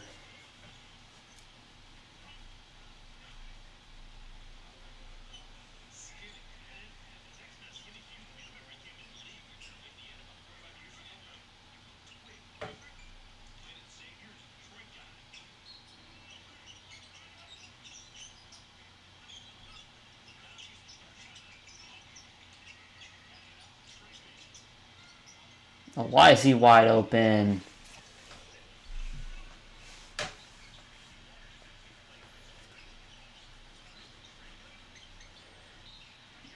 Man, Nick Smith Jr.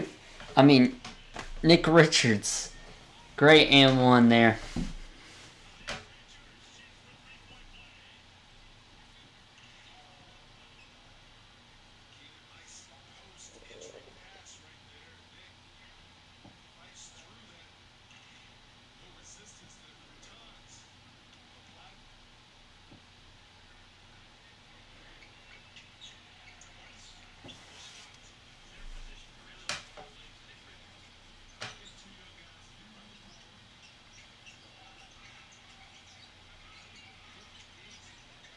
Oh, why is he... Oh my god, miscommunication on that switch.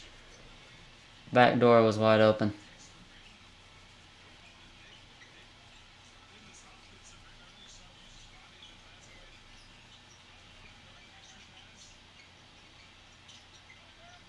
Please.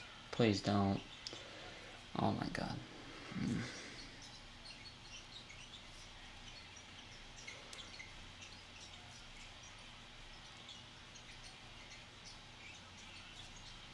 Oof.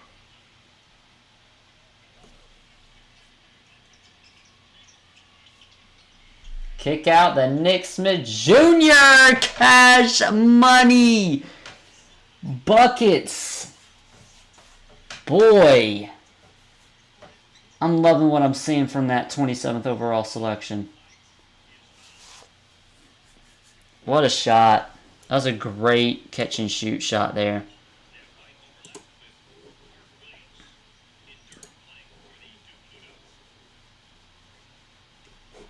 Okay, I don't know why this hasn't loaded. There we go. Okay. Man, PJ had a hell of a game today.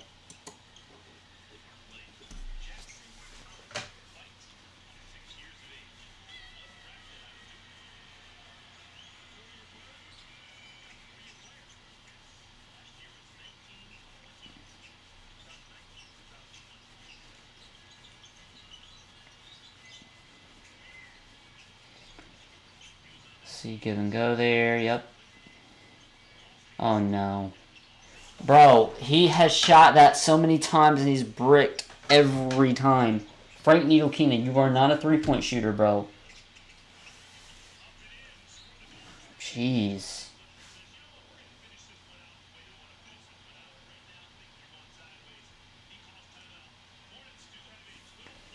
There's a couple players that I have question marks about, man. For sure. And Frank Needle-Keenan is definitely going to be that guy. Just not looking good so far.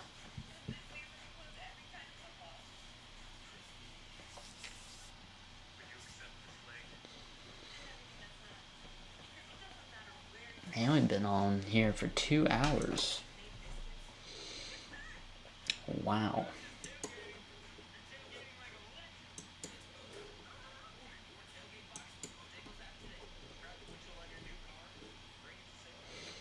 Any comments? Anything? Any words? Anything you guys want to say?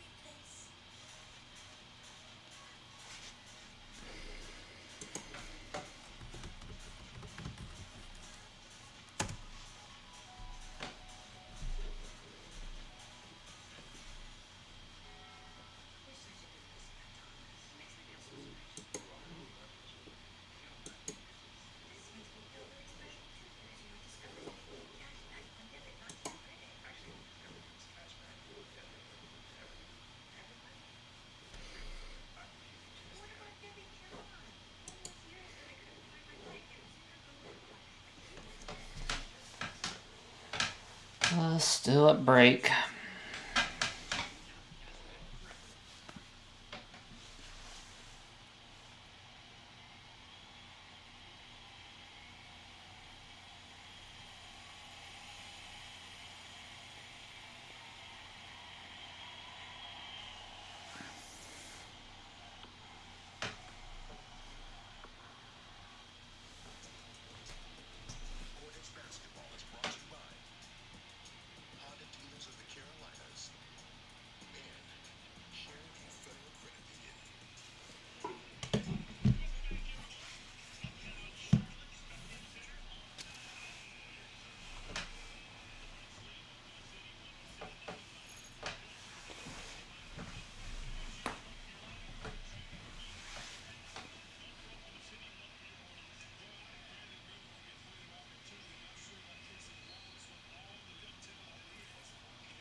I thought it was important for Brandon Miller to get in double digits, but he just was not able to do it tonight. Hasn't looked the best three-point shooting wise. we'll see as he continues, but expected a little bit more. A little bit more because I know he can do that.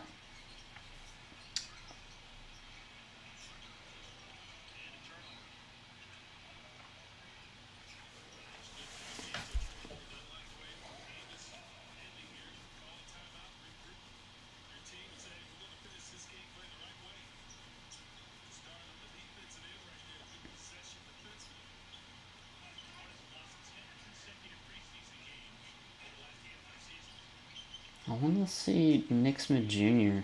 There you go, catch and shoot. That's alright. Why do Mark only got 5 shots or less per game? He needs at least 5 per game minimum. Well,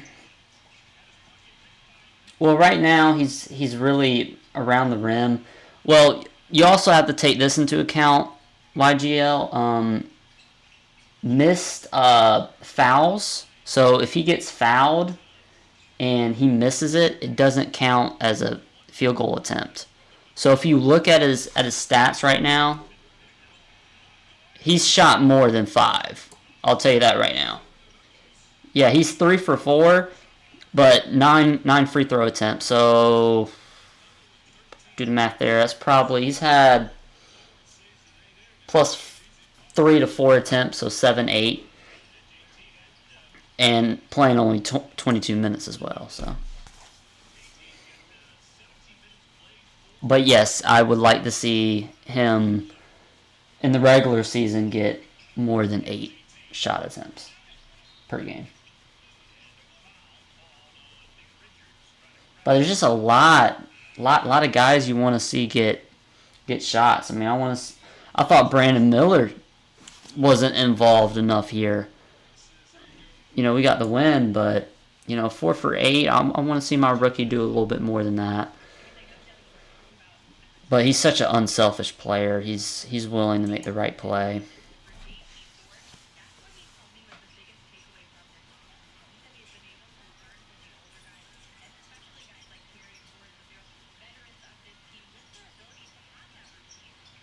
Oh, great defense, Frank. Jesus. OKC didn't play anyone. I wonder why. I wanted to see Chet play. Just rest. You know, it's just rest. Honestly.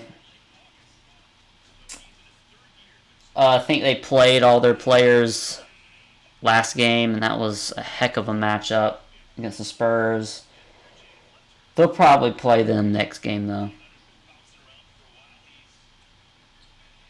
But our team does not need to do that. We need to play as much as we can.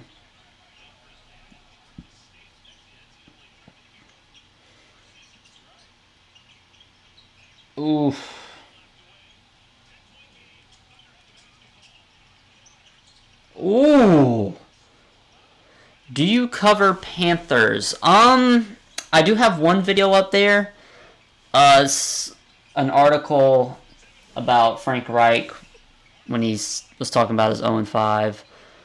But yeah, sometimes I asked if people want to see them. If people want me to cover it more, then I will. If you want to, go ahead and watch that video. If that's something you enjoyed, then yeah. But I'll only do it if that's what people want me to do. I'm much more knowledgeable about basketball than I am football. But I do know a pretty good amount. We need to win versus Stroud. That's all I care about. We just need to win. we just need to win. I don't care who. It don't matter. It could be against Pee Wee competition. We need something.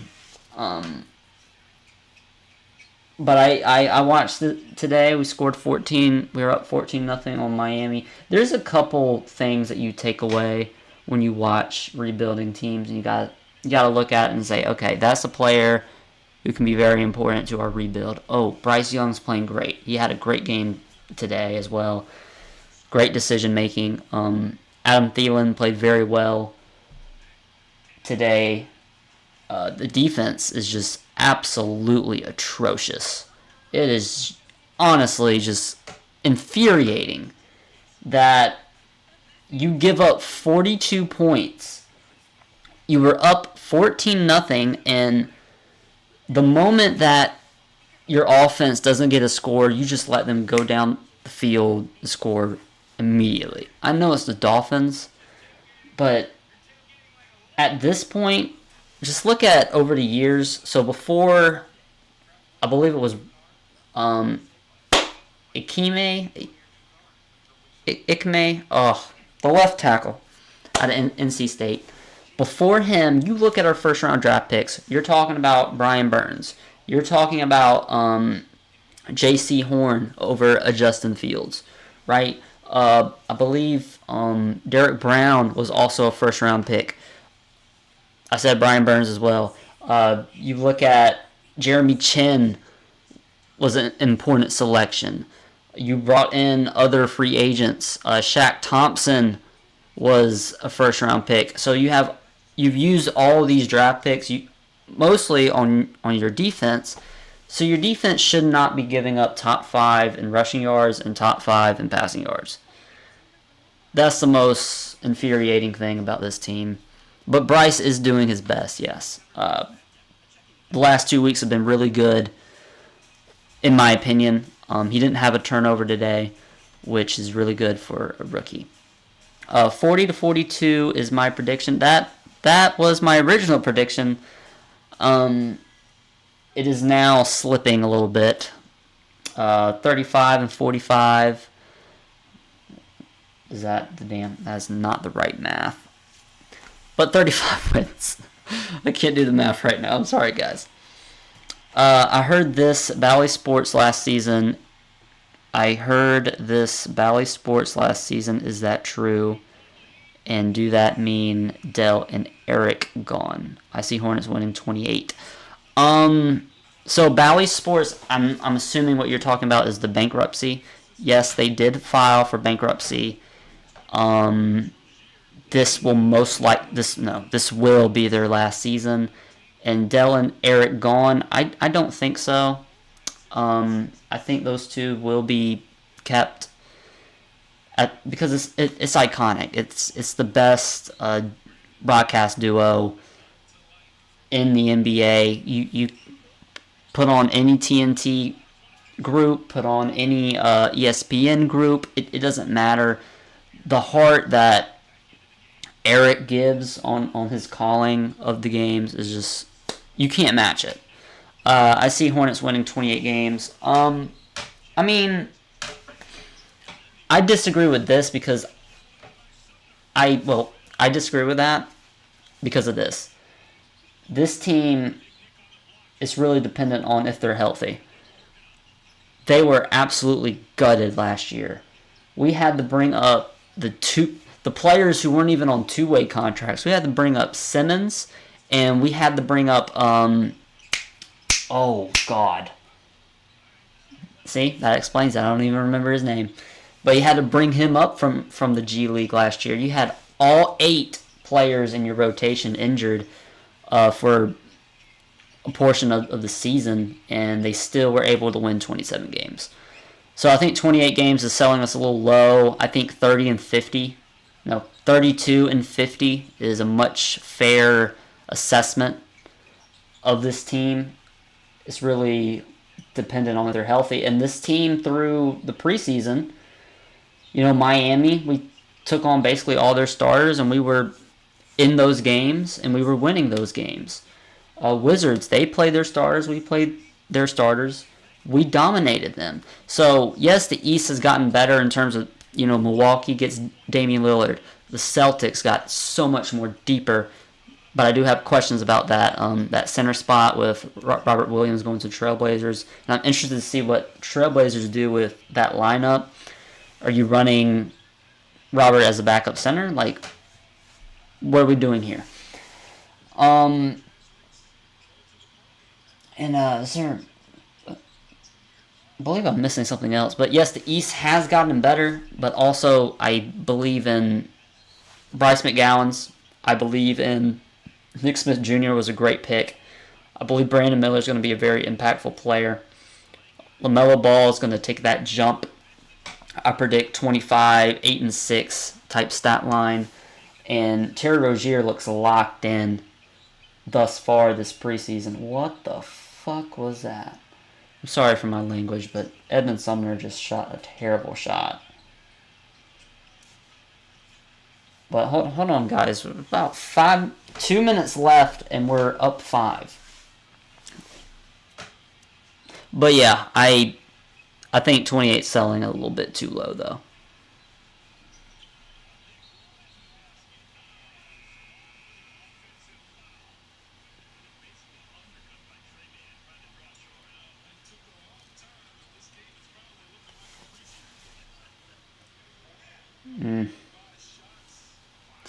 Bryce's preseason has been super preseason. My brother, it's the regular season now. We're in week 5, week 6. Unless you're saying his rookie season, you know. Oh, I'm like, okay, gotcha. Bryce McGowan's. Well, he suffered that ankle injury earlier in the game, and he's been dealing with it since training camp. So, yeah, he might miss a little bit of the regular season though. So, but when he did play with the Wizards, against the Wizards in that game, you did see some things I liked. In this game, I saw him shooting a lot more threes. Those have to knock down though. But yeah, he hasn't been healthy so far. And good Lord, why are we putting in Mencia, whatever his name is.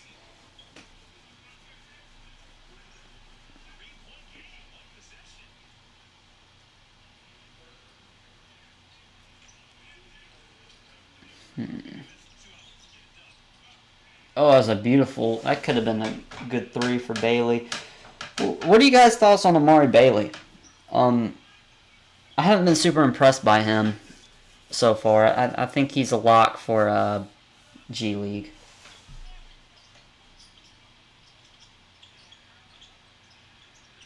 Oh, it's a turnover by Bailey. Oh, God. That's 2 easy points. Bro. Clifford, please.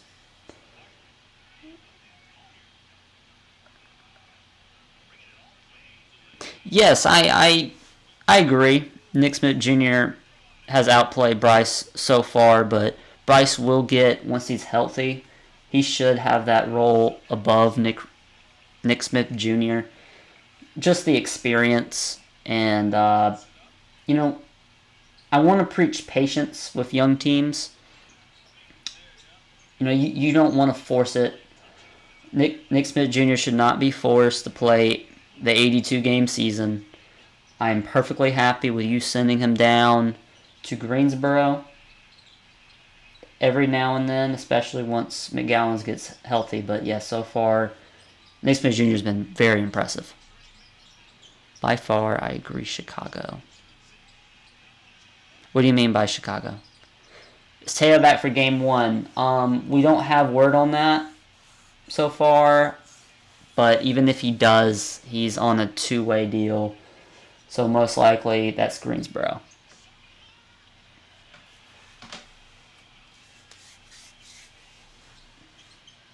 Oh.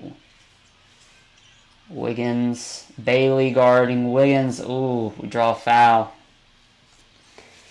Man, I don't know why why are we giving this game away? Why? No, you're Frank Ntilikina or Edmund Sumner. I'd be surprised if Nick Smith Jr. gets minutes if Bryce McGowan is hurt. He's definitely the 3rd shooting guard for me. Even though, and I want to preface this, I'm not saying Nick Smith Jr. hasn't played to deserve that. Like, he has. He's been super impressive so far. But he will need I want to preach patience. Nick clears Frank by far. Yeah, but the thing is positionally, we've seen it through this game so far. He's more of an off-guard player, and Frank, even though he hasn't been very impressive, and I hate watching him play, but he is running the offense, you know. So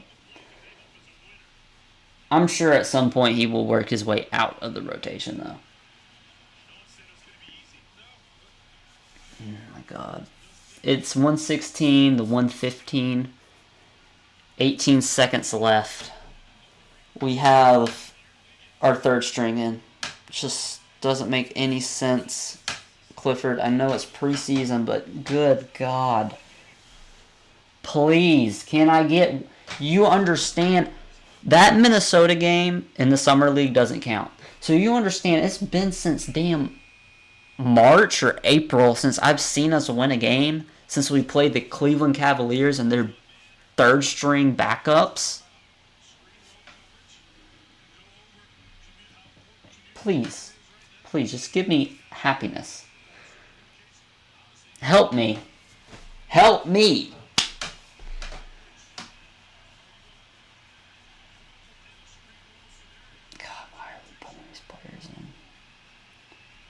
Clifford, they're not going to be on the team.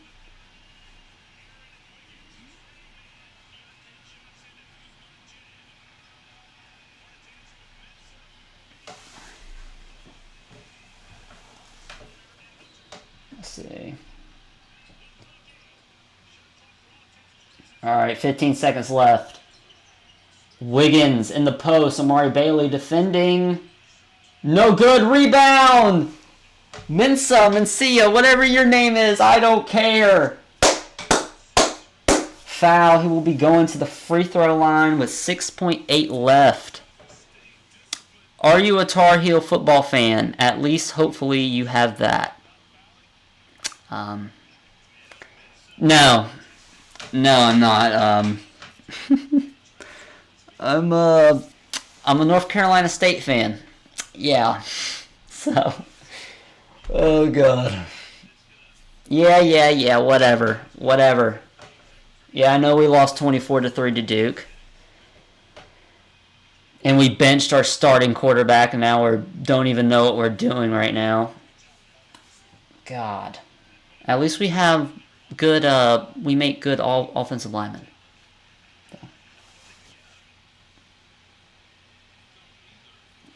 I.e. Chandler Zavala, even though he'll get better, but and Ime Udoka, not Udoka,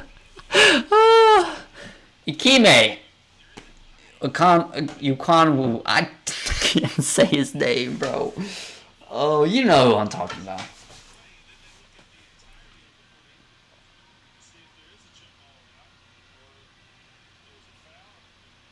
Dude, he is yanking his arms. How is this not a foul? Is this what we're doing now? Oh my God, it's 6 seconds left. Please.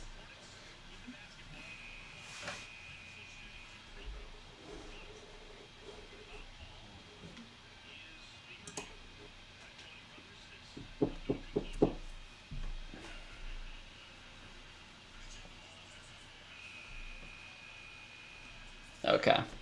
So we will be going to the free throw line.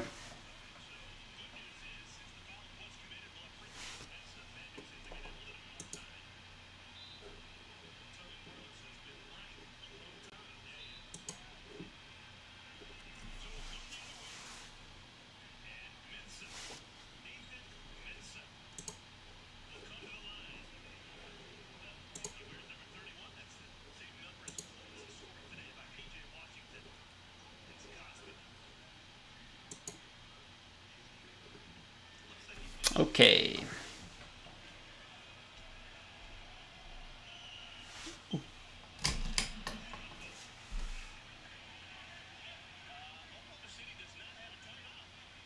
Dang, he missed.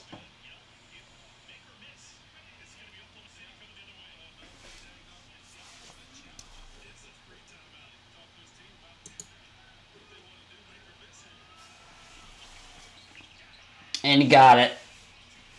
8.2 left. 2 seconds. And it's off. That will be ball game. We get the dub. Dub City. Hallelujah. Hallelujah. We win. Oh my. Wow. I will definitely be making a recap on this one. Damn, that attendance is garbage. 55%. So I think we're 1-2 now. 1-2. I'll rewatch that broadcast, but let's go ahead and look at the stats. So PJ Washington, absolutely tremendous. Hold on, let me see if I can. Nope. Oh.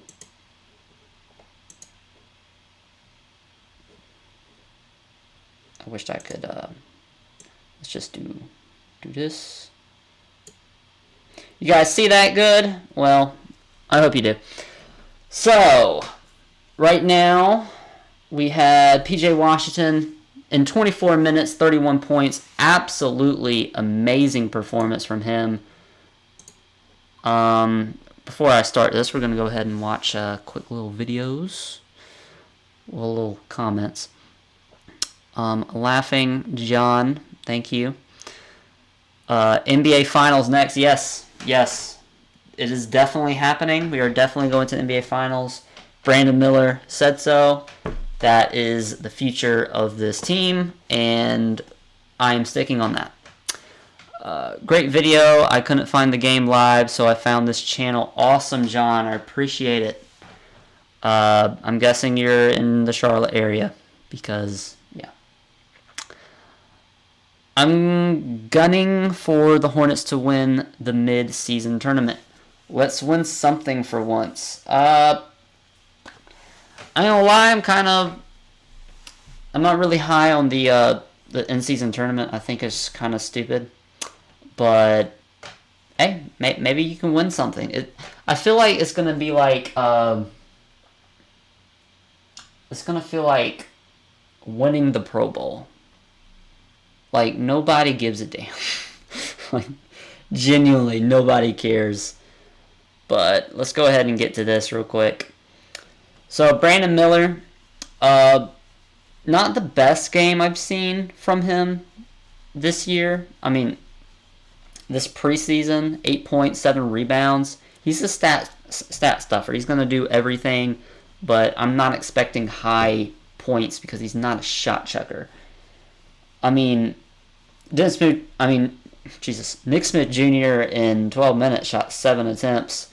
Brandon in 29 shot 8. So that's a big difference. I was impressed with Nick Smith Jr. Nick Richards has a couple defensive issues in terms of pick and roll and guarding from the free throw line, but really good with and ones and stuff like that. Mark Williams, that dude is a beast. Really impressed by him. Scoot owns Miller. Oh man. I mean, hold on, let me flip this for your ass. Hold on. Let me figure out how to do this. God, I suck at this. Okay. Hello everyone. That makes absolutely zero sense. Scoot owns Miller. How? Explain, Boston. Explain. Give me more than the basic casual takes that I see on Twitter. Genuinely. I'm very interested to see your response. If you haven't left already, which I wouldn't be surprised. But on that note, let's cover something real quick. About the Brandon Miller and Scoot Henderson thing. I'll be getting you guys out of here soon, so bear with me here. I think it was the correct selection. I've enjoyed what I've seen from Brandon Miller in terms of not really statistically. I mean, it hasn't been jaw dropping like Victor or Cam Whitmore or Scoot Henderson's been playing pretty good. Chet Holmgren, those guys. It hasn't been to that degree. But if we're talking about a guy who can come in and produce, well, Brandon Miller's well-rounded. Like, that's just... No, he's not, Boston. No. No, I have a video on my channel with a film breakdown of him doing absolutely everything on defense and offense on an entire possession back-to-back. You just have not watched Brandon Miller because he's actually only shot 1 3 today. And probably only 2 or 3 jump shots. He's a pass first. Well, he's everything. He takes the open shot if it's open, but he won't force it. So that's just not true about Brandon Miller. And I don't think you've watched a lot of him. He is super athletic. I don't know what you're talking about, bro. How is he not athletic? Did you not see the poster? Did you not see him put his jugulars into Daniel Gafford's face? Pause. But the dude is an athlete. Did you see the MJ layup earlier in the game? More elite athleticism. Nobody's. What is this? Gymnastics? This is basketball. It's. I've already went through this with Kai Jones. I don't give a damn about his athleticism. Miller seems selfish. You're a funny guy, bro. You are a funny dude. You are. How is he selfish? When he's passing up open opportunities to find a corner 3 in PJ Washington. When he grabs a rebound, pushes it down the court, beats, I believe it was Kyle Kuzma last game. Doesn't force a tough layup, finds PJ in the corner. PJ misses, then he grabs the offensive rebound, goes right back up for 2. Winning basketball. Is Scoot Henderson going to do that? Is Scoot Henderson going to get in pick and pop, pick and roll opportunities with LaMelo Ball? Is he going to be able to grab 5, 6, 7 rebounds? Are you going to be able to have Brandon Miller run pick and roll opportunities with Mark Williams, with PJ Washington? Are you going to be able to do any of that? No. Miller can't get to the basket, even though he did that. In half court, that's a fact. He literally did that this game twice. Beat his man on I don't even think it was pick and roll. He just got around him, put his shoulder into him, and just pulled up a tough little 12-footer fadeaway type shot. It's preseason. Then what? What are you talking about, bro? What? So you're judging Brandon Miller. Well, you're judging Scoot Henderson and Brandon Miller based off of their preseason. Yet it's just preseason. Then why the hell are you watching? Why are you even watching any other team? This preseason, we watch football preseason as well. That doesn't mean anything. See, there's a lot of... You're saying a lot of things that mean nothing. It's showing that you've not watched Brandon Miller at all. And I get it. The highlights are cool with Scoot Henderson, but he did have a losing record in the G League. That's a fact. He has been injured two to three times over the past year. That is a fact. He shot around 25 to 28% from 3. That's a fact. That's just the truth. And to sit there and say, and I am guessing here that you think that the Hornets picked the bust or whatever, but under what circumstance do you think that would have worked? How? No, he hasn't. He hasn't, YGL. He definitely has not watched Brandon Miller. I mean, it's very easy to look at the box score, and I get that. He's not out here going insane or anything. Again, yes, you're a box score guy. I gotcha. Dude, there's... Oh my god. Have you ever played the sport? Did you ever play basketball, bro? Because winning basketball is a lot more than points and assists. How many points did Scoot Henderson give up, though? I mean, he had a good game. Let's get that clear. They both have been pretty damn good thus far. You don't have to bring down one player to boost yours up, honestly.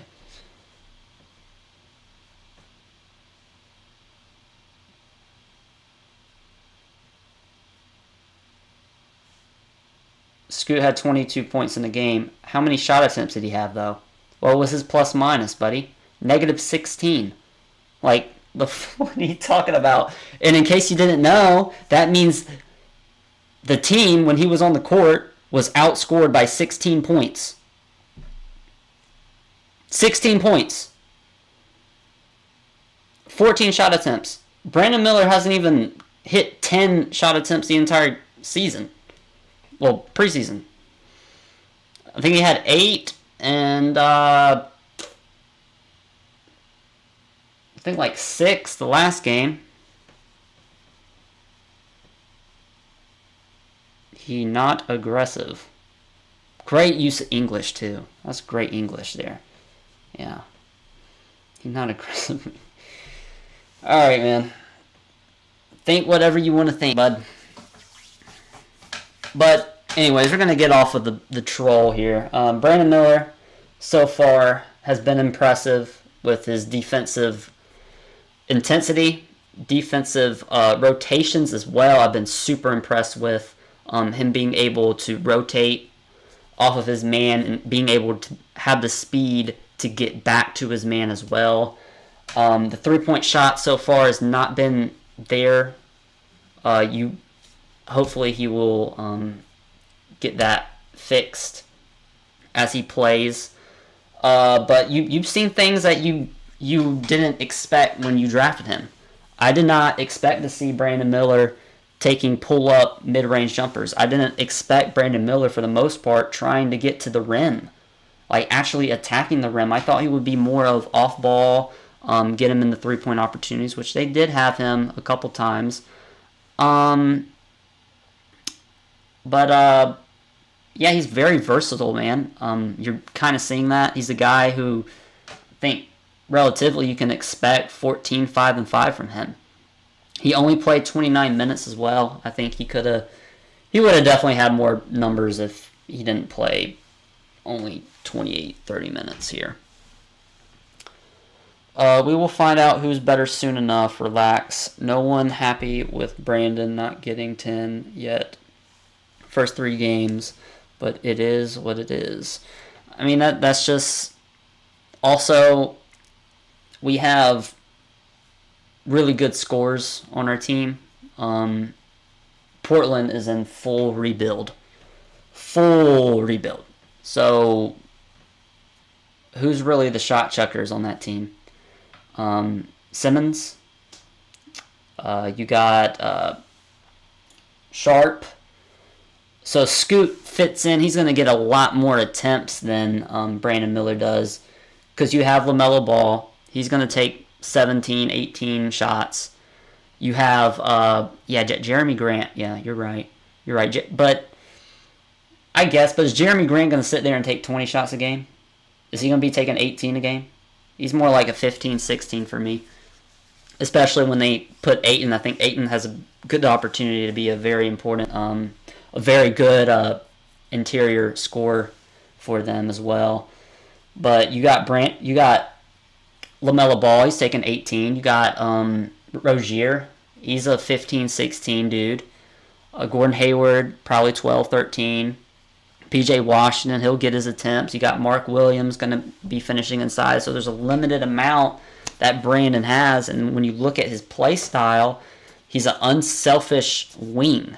He's a playmaker. He loves to do everything on the basketball court. So if you're looking for him to take 14 shots, that's a limited opportunity for him there. Just because of his playing style, mostly. Has been shooting more, which I don't like, but that's just style, you're right.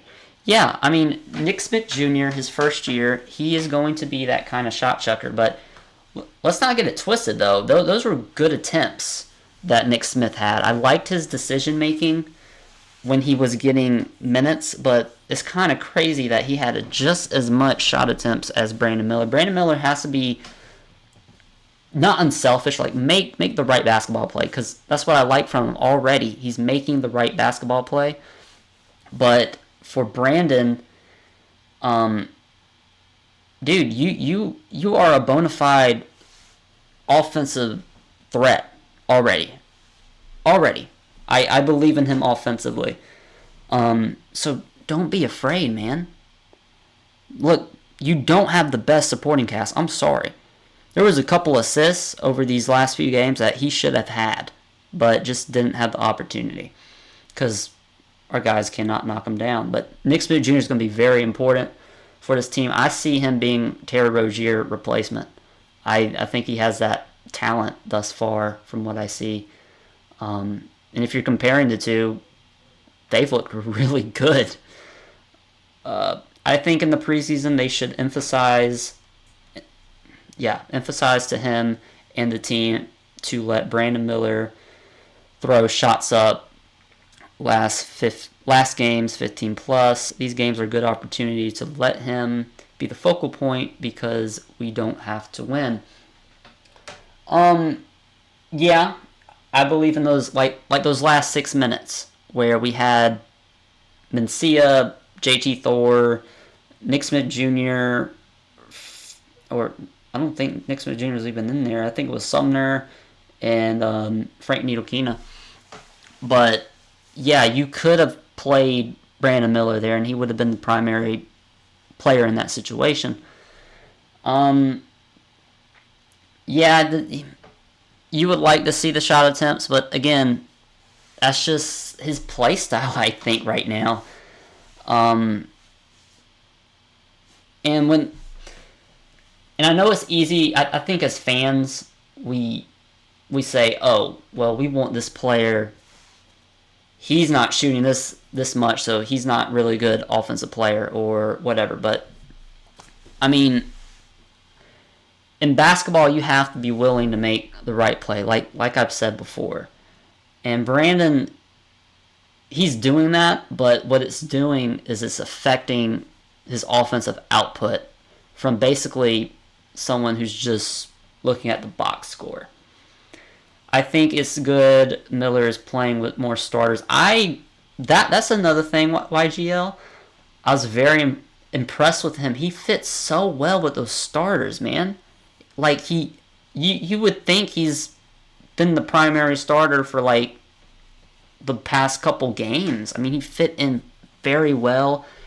And I think Brandon is a guy who needs that talent around him. He needs the shooters. He needs the pick and roll threats. He needs the offensive versatility like a PJ Washington. I would love to see Nick Smith Jr. and him as the backup role once Gordon Hayward gets back. Right? LaMelo Ball, that was beautiful. There was a couple plays where I saw him with LaMelo Ball in the pick and roll. Oh my God, it's beautiful, dude. Especially that play where he set the pick and he goes out to the right side, and then PJ Washington set another pick, so it kind of left Brandon Miller wide open. He missed a shot, but that's just great. That's great play design. But let me finish your statement there. More starters so he doesn't get bad habits or shot happy to start the season. True. If PJ could be consistent, we could be so good, man. SMH, it's time he is consistent. Like, he will go out. I think it was one game where it was the game where he dropped like 30. He would drop like 30 points. I think it was against Celtics or something. Had a 30-point game, and then he went out and scored 5. like that's the career of PJ Washington in a nutshell. You really high highs, but then he immediately follows it with a really low low. So his first game, he had like 8 threes. Yeah, that was sadly before my time. As a kid, I'll be honest, I was a little broke. We didn't have cable, so all I would do is I would play 2K and look at overalls, and that was the extent of my knowledge about the Charlotte Hornets. But now I think it was so I got back from the military in 2021 in November. So once I got back, I believe it was the Charlotte Hornets and the Detroit Pistons, and LaMelo was throwing so many lobs to Miles Bridges, and in those moments I kind of fell in love with the team, and I found my passion for basketball again. I had lost that passion for it for a while, especially when Kevin Durant went to the Warriors, but when he left, I was, hey, let me get right back in here. But didn't, when he hit those 8 threes, he he didn't play very good the second game. I believe that's what happened.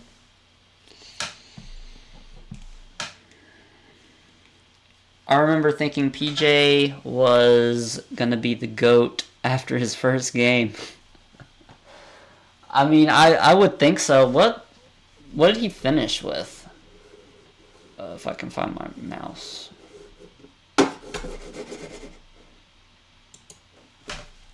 I'll do a little research.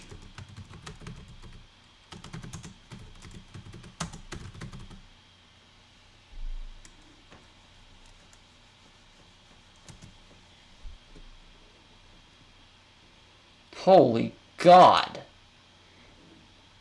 He had 27 points, 4 rebounds, and an assist, a steal, and a block in his debut. Holy crap.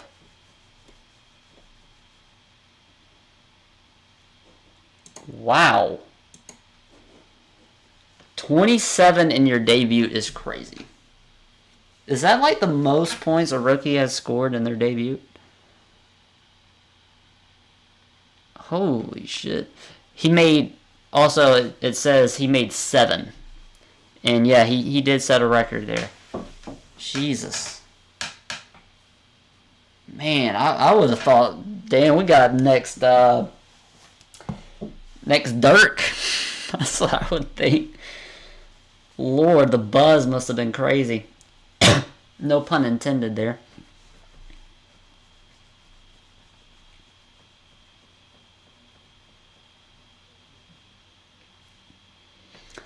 But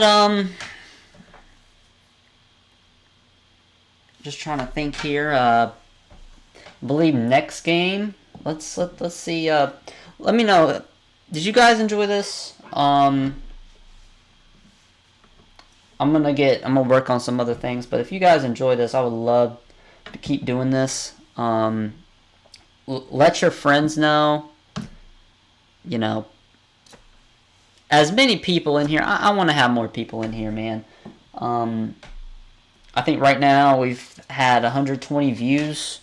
I think the most at one time we've had in here is like 6 or something like that. 5. So if we could do that. Sam Dracula. I have not talked to Sam. I think he's a little bit too big for me. With all his he has almost 10,000 followers, but I am in contact. I do talk to Trust the Buzz a lot. I talk to QC a lot and Buzz Boys. If you missed, we do have a Discord. Just wanted to say that. I didn't know if there was anyone in here when I said that, but we did have a Discord under the community tab on my channel. I have a link to it. they've been talking the entire game. So join that and have some fun, man. Buzz Boys and Dracula have done videos. He could plug you in. Man, I'm just. You want me to get a little real with you? Yeah, and anyone can join, man. We're trying to make this a place where all our communities come together. Charlotte Hornets, we're not the biggest fan base. We don't have the most competition in terms of creators. So yeah, you can join. I'm on there sometimes. But yeah, join that.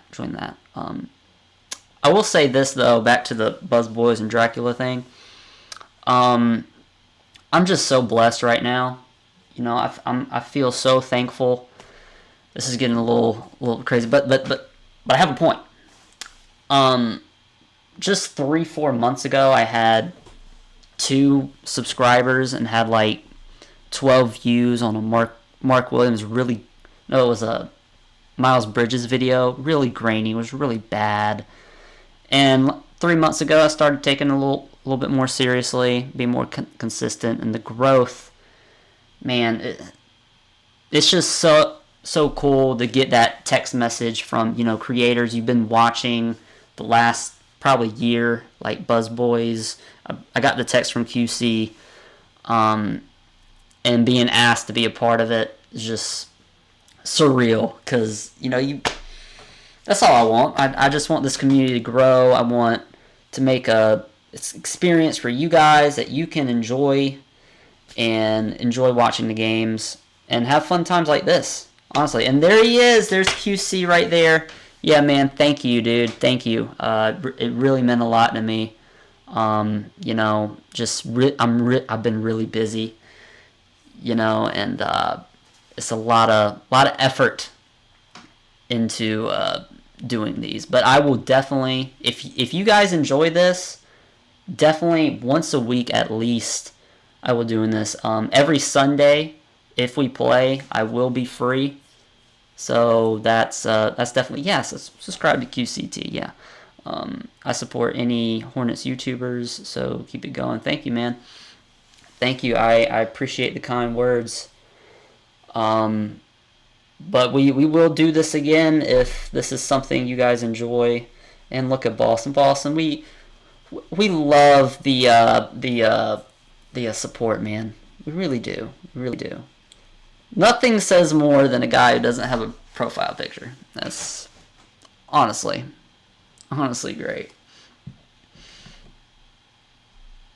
But I mean, relatively, he does have a point, We haven't been the best franchise for a very long time. I mean, I think we have the worst. It's either us or the Timberwolves that have the worst winning percentage for a franchise. So yeah, I mean, there's truth in those words, but we're on the come up. We are. We do have important pieces in LaMelo Ball, superstar talent. You got Brandon Miller, who has the potential to be an All-NBA player. You have Mark Williams, Defensive Player of the Year candidate in the next few seasons. You have P.J. Washington, versatile wing. J.T. Thor showing development. Bryce McGowan showing development. You got Nick Smith Jr., the sky's the limit for him in his scoring. So we do have some pieces. Only we can call ourselves a poverty franchise. Oh, trust me, everyone calls us that. We do. I have to deal with it. I have to defend as much as I can on the internet, but, we try. People sleeping, but we on the come up, yeah, as long as we keep the team together. That's what's going to be important, but I don't think Miles Bridges is going to be back, so that's a huge blow to this team. So you're going to have to find something to replace that, and I don't know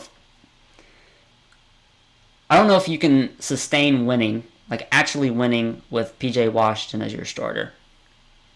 I viewed him for a while as, a solid 6-man role player.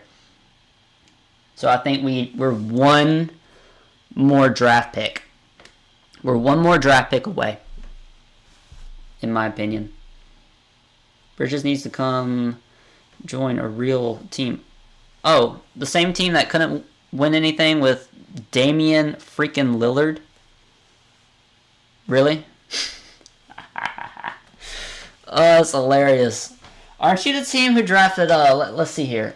Y'all drafted Greg Oden, number 1 overall, over KD. Let me see. Oh, you had prime Brandon Roy, LaMarcus Aldridge, Greg Oden, and what did you guys accomplish? Nothing. And then, when you had a superstar in Damian Lillard, and in his rookie year, you won 50 games. Don't forget that. You won 50 games and went to the playoffs. You let LaMarcus Aldridge walk. Okay? Then, you proceeded to draft Miles Leonard. And you drafted one more guy. You drafted John Collins. Yeah, I remember that. And those were important draft picks, and those were busts. I mean, the best player you had was Nicholas Batum. We stole him. And, not Malcolm Brogdon. C.J. McCollum. He was really good. He should have been an all-star, though. You know, the Blazers, well, we can't really talk, you know. We drafted, we traded Kobe Bryant. And what are some of the draft? I believe there was one where we sold the bag. I can't remember which one it was, but was it MKG? We drafted over MKG, yeah, Michael Gilchrist, yep, over Bradley Beal, I think. I think that was the year.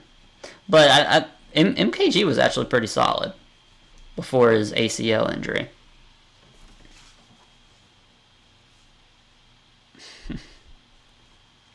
Well, real quick, while you're here, we're going to go ahead and go over the schedule. Let you guys know when I might be live streaming. Of course, always have community notifications. I will post whenever I'm going live. So have notifications on for that. But let's check. Yeah. Well, Giannis went 15. So, would you rather have Cody Zeller or Alex Len? I think we might have had like a top 3 pick in that draft. When you rank them.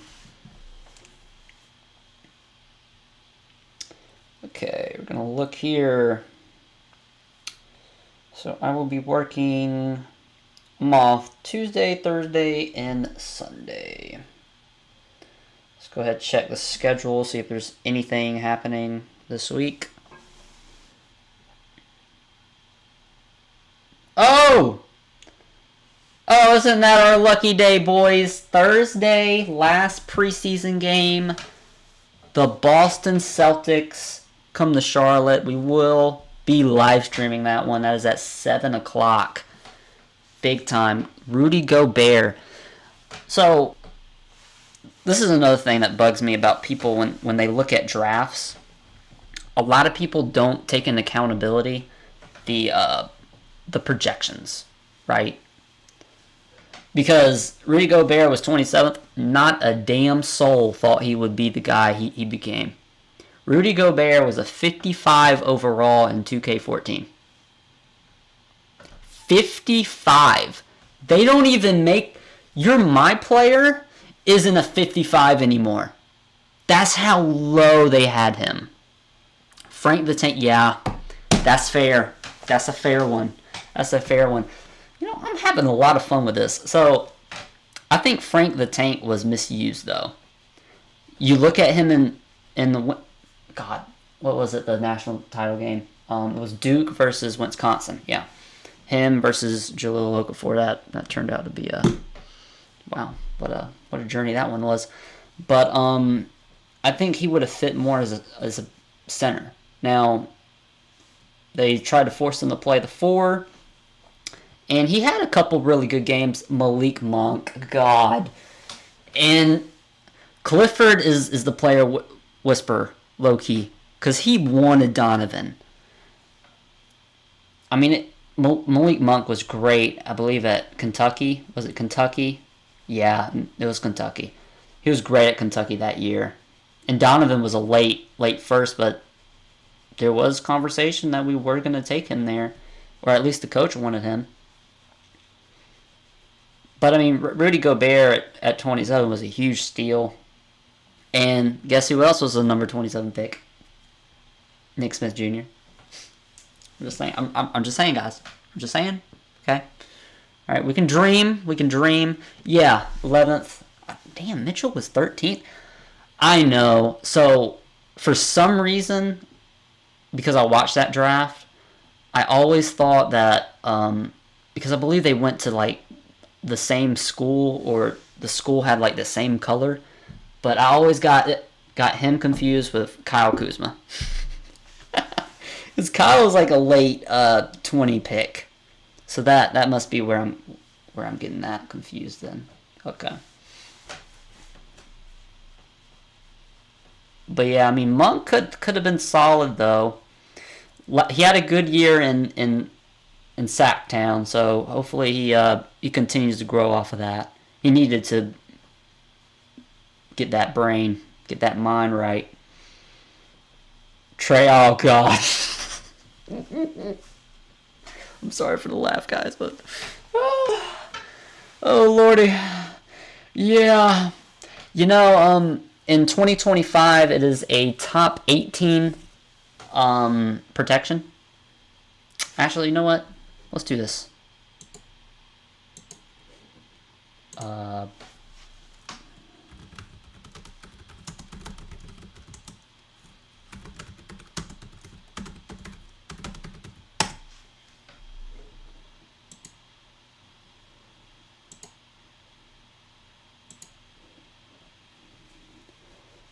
Okay, there is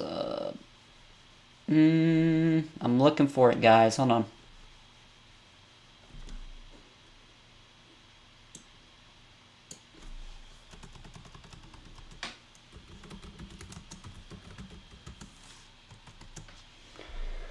Well, it'll take a second. Hold on, give me a second. I forget. Maybe it's this one. I think that's this one. Yes, this is the one.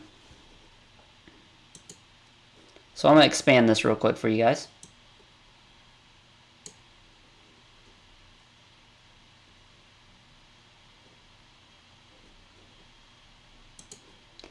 So, gray contentional. So this year, where is the one? Yes, right here. So it's in 2024.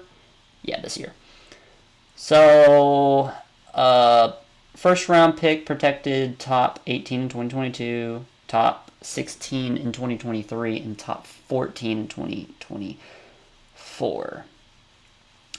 So it's the top 16 protection. So boys, you better hope we suck.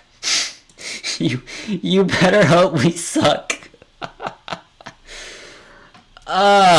Lordy. Guys, I will not take any Kemba Walker slander, okay? I know what Kawhi did.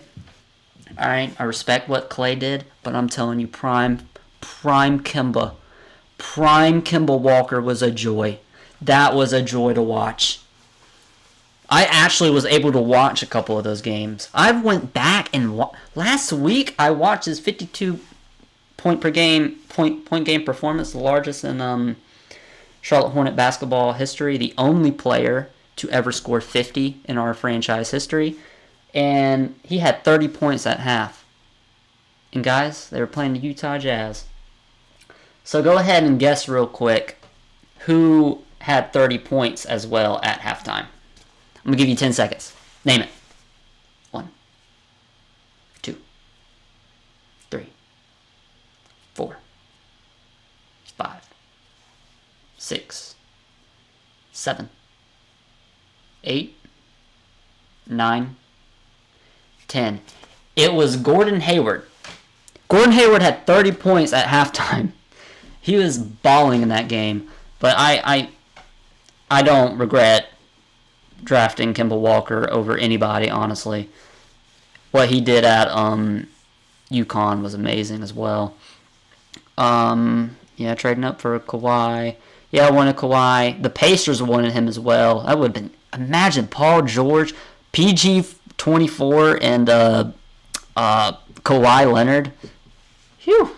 That's dangerous. That's dangerous. Okay, Kai's going to go play. Yeah, he's going to go play in Bahama, and he's going to be a bench player. Bobcats were the worst by far at drafting of all time. Sean May. So, story time, guys. Let me take this off first. Hold on. Hello. So, story time real quick. My first 2K I ever played was 2K07, and I believe that was the year we drafted Sean May. And no, it was Jared Dudley. Oh my God, guys. Do you understand how bad? You remember Bezic? He was our center. Oh my God. But anyway, let me finish this. We drafted Sean May, Raymond Felton. Raymond Felton was solid, though. He's solid. He was okay. It depends on who we drafted him over. Emeka Okafor, look. What went wrong with Okafor was his size. Not his size, but his he gained way too much weight too fast and injuries. But he was a talented center, though. Mitchell. What you mean, Mitchell? You mean Donovan? Wow. Hayward used to hit game winners against the Hornets. Yes. Go back and watch some highlights of him, man. He was a dog. Absolute dog. A beast.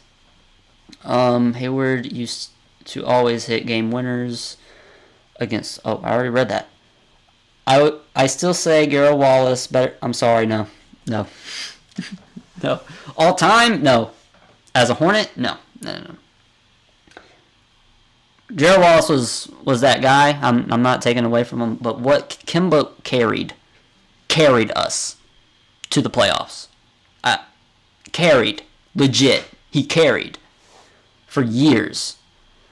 And ultimately it cost him his longevity. Sean May had the same build as a guy. That's a good one. Yeah, Brzek, Primo. You know, who?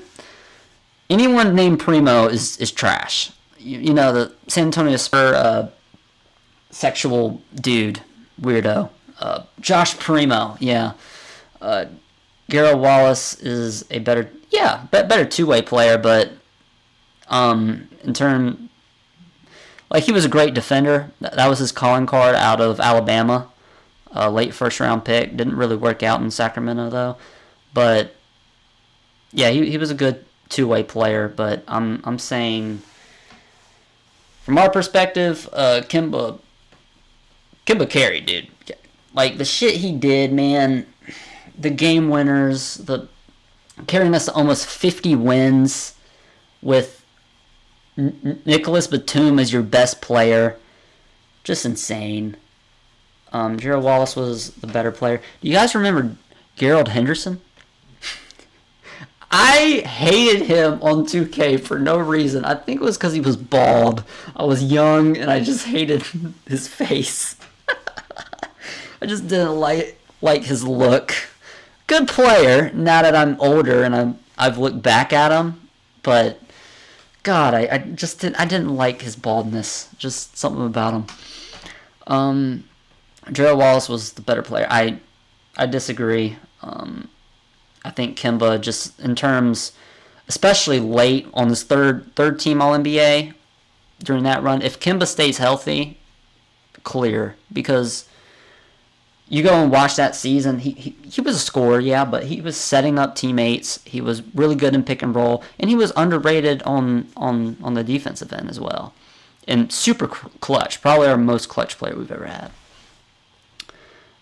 Jared, I remember 2010, he got 18 and 10. Yeah, that was his all-star year. That was a great season. Yeah, really good rebounder. Do you think Brandon Miller can kind of be like that, though? He has the size to do it. Max effort player, sick dunker. True, really good player. See, we're starting to get some comments in. Good job, guys. I'm loving this. Gerald Wallace needs to have his Bobcat jersey in the... Certainly. I was about to say that, but no, I don't think so. I think you have to have longevity. You know, when we're talking about retired jerseys, we're talking about guys who played at least 2 contracts. At least 2 contracts. And you were the best player for that amount of time, and you're in the top of every statistical category. I think Kemba Walker should have his retired. But I think he's the only Hornet we've had. I think LaMelo Ball has the opportunity to have his retired. He's on that climb. But yeah, I definitely see that. You know, at first I was going to agree with you, but looking at it realistically, it isn't even close. Gerald Wallace is one of 3 players in NBA history to average 2 steals and 2 blocks. He had great seasons here, no doubt. Him,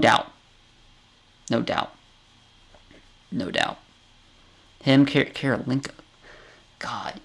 Andrea Karolinko. They disrespect him on 2K, my NBA. They have this man averaging like 10 points his entire career. Like, it's terrible. Gerald Wallace had 8 great seasons on the Hornets. Let me educate myself a little bit. I should say that. Let's look at some things. If my mouse would work. Jesus. Okay, we're gonna pull up some things. I think you guys got the whole idea here. I want to look at 2025. It's interesting. Before we do anything, just looking back at these, the Kai Jones trade, the Gordon Hayward trade, the Brad Wanamaker. God, that was awful. The Jalen McDaniels had the opportunity to get in the 2nd round pick. Or no, this is when we traded him for him. Yeah. There's not much. God. Garbage trades. Anyways, we're going to look at this. Gerald. Not Gerald. Hold on.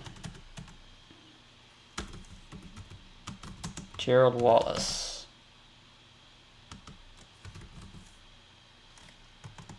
Okay. And then, where's my mouse? Okay. I'll pull it up here. Kemba. Man, this is fun. I enjoy this. I'm having a blast so far, guys. Like, you guys commenting now. This has been really fun. Can't lie.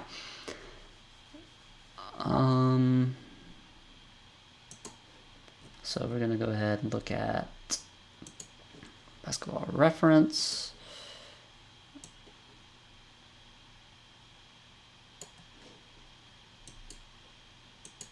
Okay, so Kemba Walker. I like doing this. This kind of explains it for me. Oh, it's not doing it. Usually it gives you a summary of his stats. Oh well. But you're looking at 3 20-point per game seasons. Consistent. He probably averaged like a 25 and 3.5 on this team.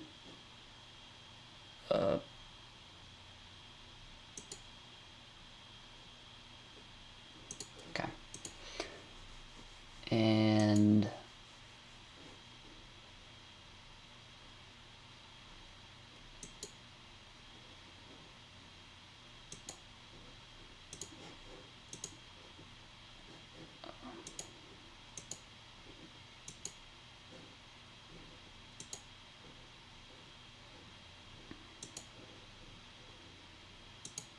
uh-oh. Hold on.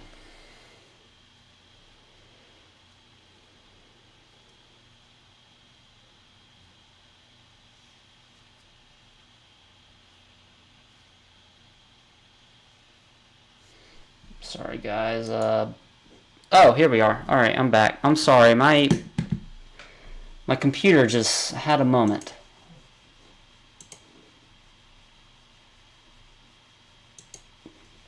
But yeah, you're looking at 20 point per game scorer. We go look at him. Yeah, nah, I guess here, yeah.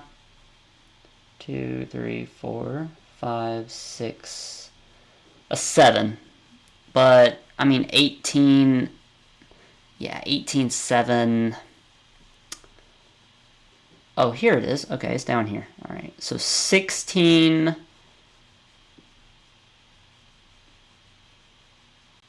16 and 7.5. And then Kemba averaged just about 20. 25 and 4. For me, I think it's Kemba. I think it's Kemba Walker.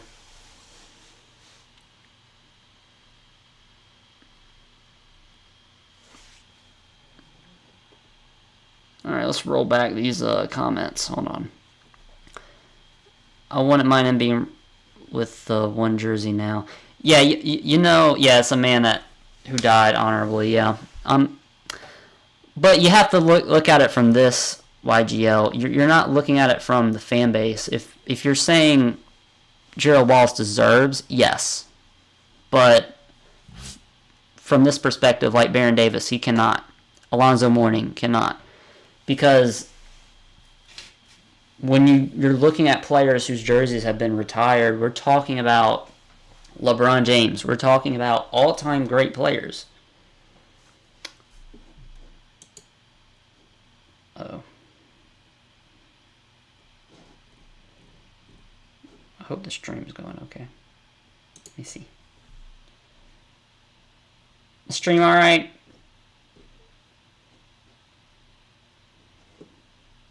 Oh, let's hello. Stream okay? All right, we're good. But I mean, shit, I forgot my words.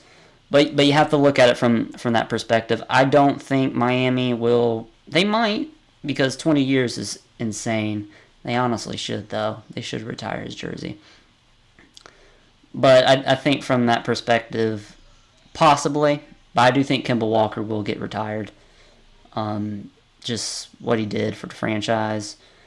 And you could make a case for Gerald Wallace, but I'm just saying, relatively, it's probably not going to happen.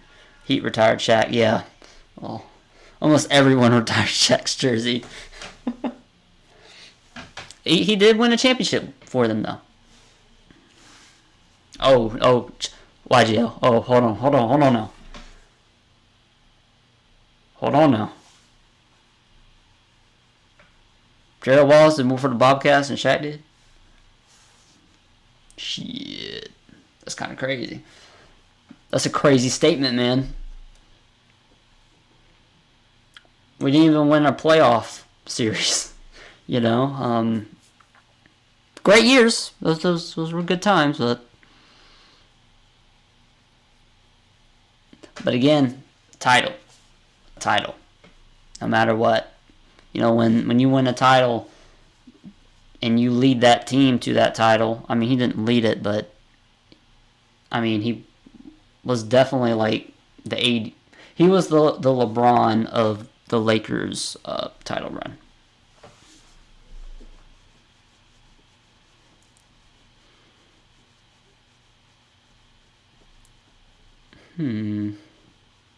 It's hard to compare them. They would have been a great tandem. Score, yeah, true.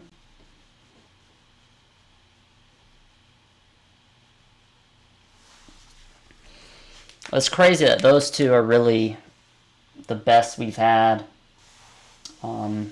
Should be interesting. You know what? This is an interesting question.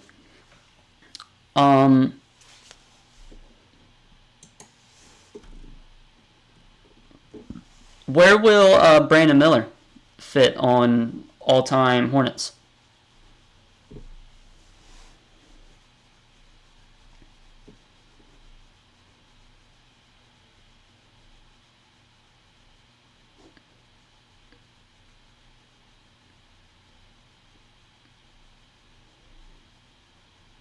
Number 1 QC. Woo! You really think he gonna get there? You think he has more potential than LaMelo? Top 5. Okay, that's fair. I think Mark is number 1. Mark Williams?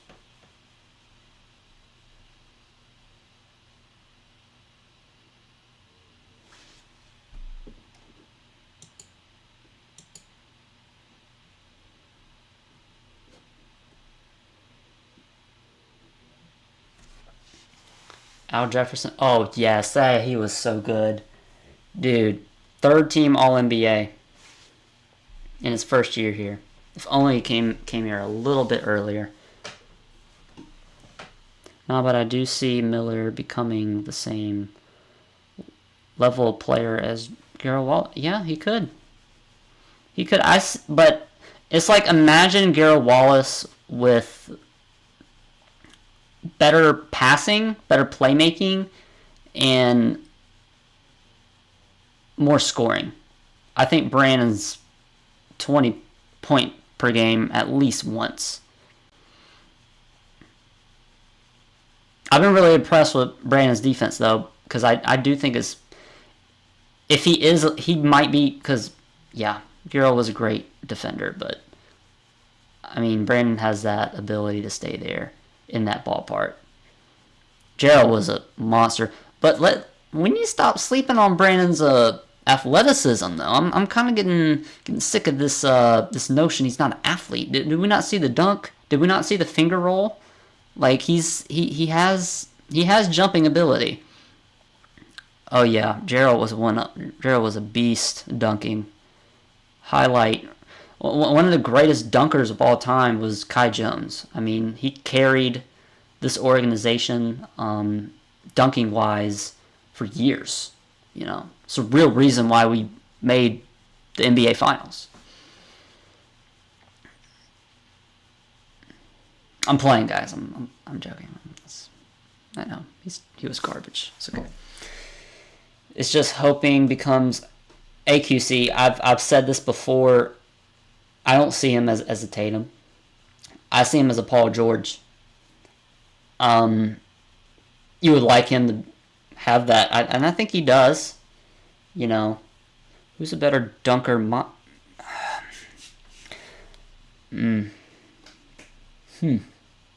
That's a good ass question. For longevity purposes, Gerald. BM24. That's what I'm saying, man. Ballistic Missile 24. Oh my god. Now that's a good one. That's a good ballistic missile.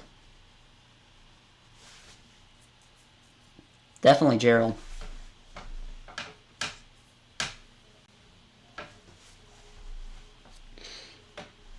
Okay, so you guys think Brandon Miller can become a top 5? Okay, what about Mark Williams?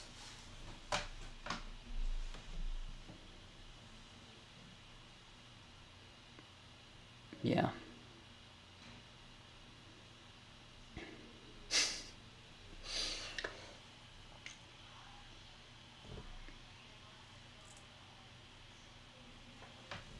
Yeah, Miles had one good year and he let it get to his head.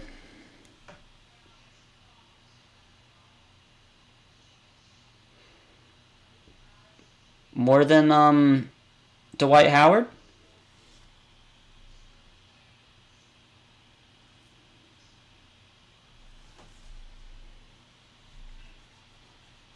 Yeah, Big Al didn't have a lot of defense, but still, he was really good offensively. I got to put him below Big Al right now.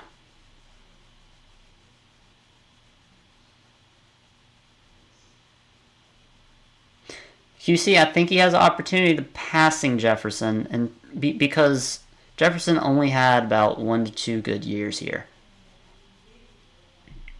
So if Mark can give me 1 to 2 All-Star appearances and a couple all-defensive selections, that's number 2. But so you got him 3rd Where does he land all-time, Hornets? I do think he can get the 2021 form. I do think so. He's been really impressive this preseason. He wasn't trash. He was just asked to do what Terry Rozier shouldn't be expected to do consistently. But he averaged the most points of his entire career. 21 points per game. I think he led the team in scoring.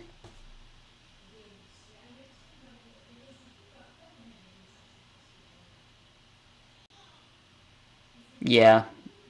Big Al, age got to him.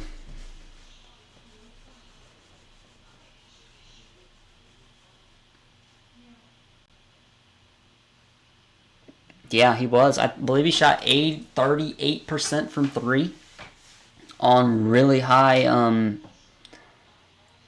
attempts. So yeah, he played very good in 2021. I remember thinking he should have been low-key a all-star player. My Bucks laid a shit-stained egg. Love you, son. Keep up the great work. Yes. Yes, Father. You still have not gotten the a new account. Love it. Love it, man. Bobcats, man. We had like so many like 1-year players that you're like, dang, I forgot he played. I forgot Kwame Brown played for us. I'm glad that the Saints and Bucks lost today. Hey, I don't care anymore. We suck. We're so bad. 0-6, baby. Truly impressive. Ooh, hold on.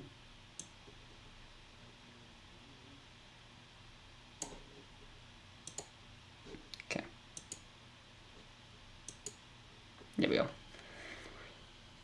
PJ Walker, bro, I watched that game. That was a good game, man.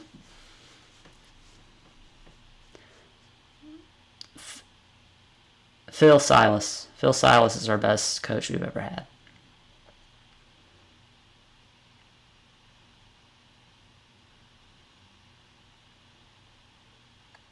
And if Steve Clifford can get a playoff series victory while coaching this team, I think you put him first.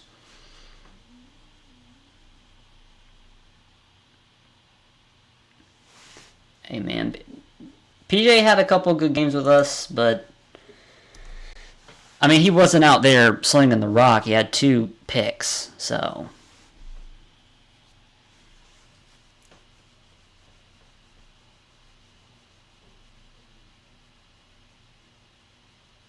Yeah, but he didn't win the ring with us, though.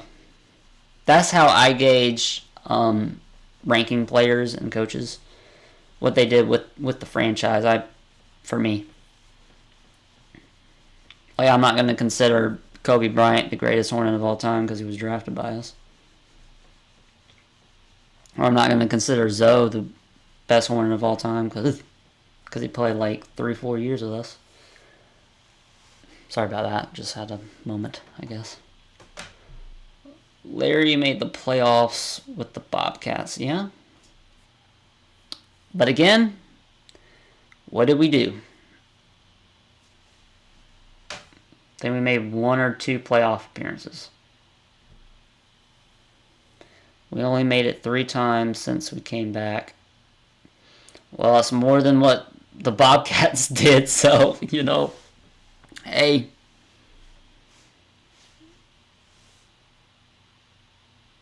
Well, actually, we've only made it once. Playing don't count.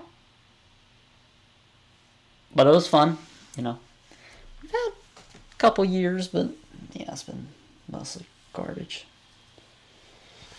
It's tough. It's tough being a Charlotte fan, man. It really is.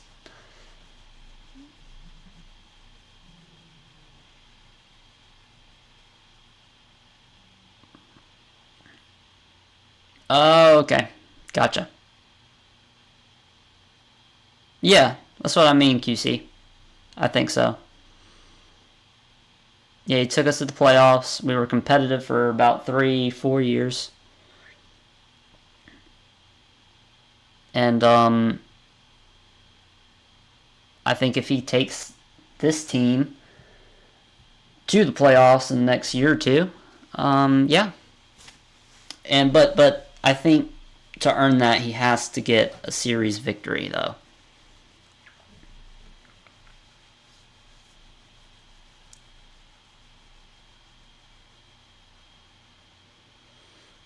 Depends on what over the hump you're referring to. You mean making the playoffs? Or winning a championship? What's the hump here? Or making the play-in? What is it? He is 0-9, but you have to look at the pieces he had in Orlando. He had a 33-win team make the playoffs with Vucevic and Aaron Gordon as their two best players. And they're only good players at that.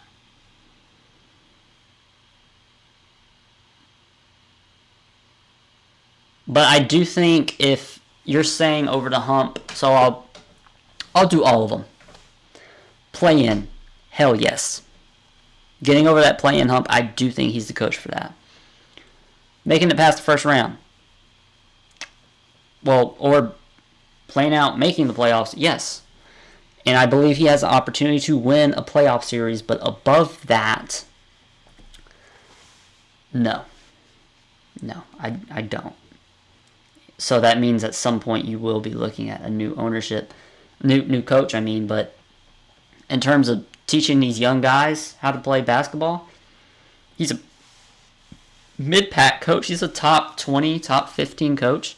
You can win with him. DJ Augustine carrying that Magic team. Is he on the team right now, or because I do know he played for the Magic. Oh yeah, he was a starter when Clifford played there. I think he had an okay year, but still, it's DJ Augustine, bro. We ain't tripping about that. If Hornets cut Bridges, can other teams pick him up, or is he suspended? Yes. So he is suspended the first 10 games.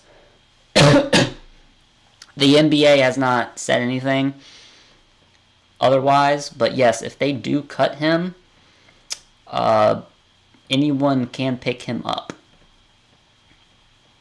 But I doubt any team would want to do that because you don't really know what's happening if he is cut.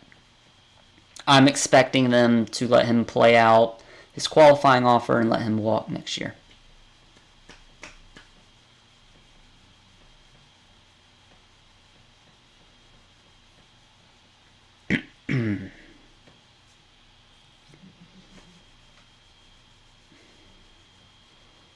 You know, I don't know how many people are in here. How many we got? Yeah, well, yeah, I guess technically he was arrested. But so it was a warrant out since January, and I believe he got released on a $1,000 bond or something like that. But I believe it's something that's been known. I doubt he's going to get any jail time, probably. But who knows? Who knows, honestly? I'm not too keen on the situation. You know, nobody really knows anything right now. But again, I mean, he could. We honestly, me saying anything right now is just me stating an opinion, and really, there's no really any point in doing any of that. And then the what ifs, you know, I'm not going to sit here and say I know the situation. But it's definitely something that could happen.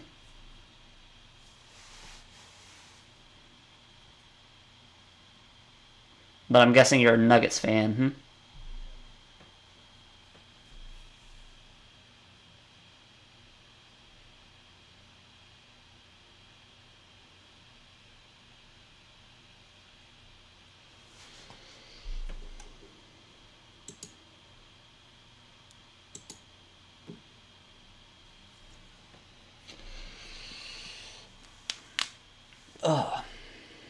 Nuggets are interested in Kai Jones. I certainly hope you are not, for your sake.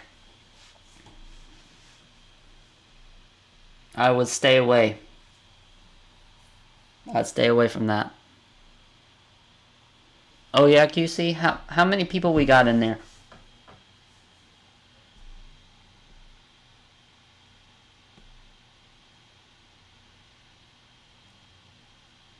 Beat writer reported they are going to bring him in for a workout and mental evaluation.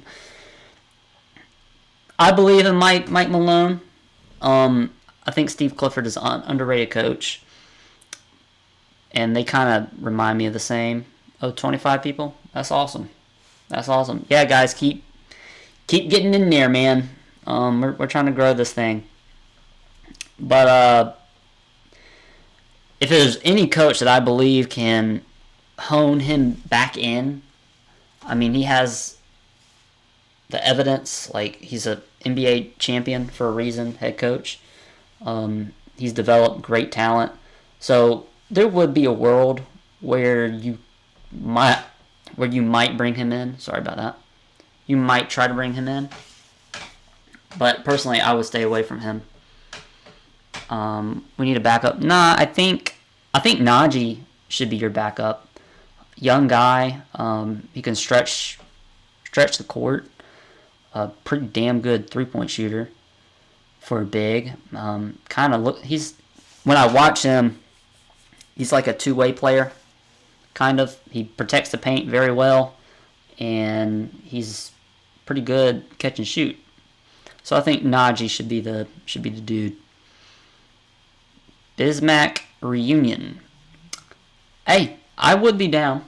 There's a lot of options. A guy I really want. If there's anyone on the free agency market, well, actually there's two guys. One would be Nerlens Noel. I've loved him ever since Kansas. No, Kentucky. But Nerlens Noel, veteran. He's been a great player. Barely. He can barely shoot threes. Trust me. I think he went 4 for 25 last year. Trust me, buddy. You see, this is the Kai Jones experience. He makes one highlight, and he'll have 5 other lowlights in the same game. I watched one game last year. He had not just one, it was multiple. But he would play 15 minutes and foul out. 15 minutes and foul out. I wouldn't want him on my team. And this is the damn Hornets. So, love Noel as a backup in 2K. For real. No, but let me finish my thought. It's Nerlens Noel and I think Frank Kaminsky. I know that makes you cringe, but Frank Kaminsky, from this perspective, you don't have a center, and you should be a center now that he's older. A stretch big center. You don't have that on your roster. So I think Kaminsky would come in and fit pretty well, not get any minutes, but as a backup option if one of the other two get hurt, you'd have a stretch big, kind of like a Spencer Hawes. Get Ntilikina out of here. We need the real Frank the Tank. For real, man. Screw Ntilikina. I'd rather watch Teo, it's time to Lego. I forget what Locked On Hornets say, but I'd rather watch a young Teo Maladon than Frank Ntilikina, honestly. Why did y'all get rid of Dennis Smith Jr.? We didn't get rid of him. Personally, I thought he was the most...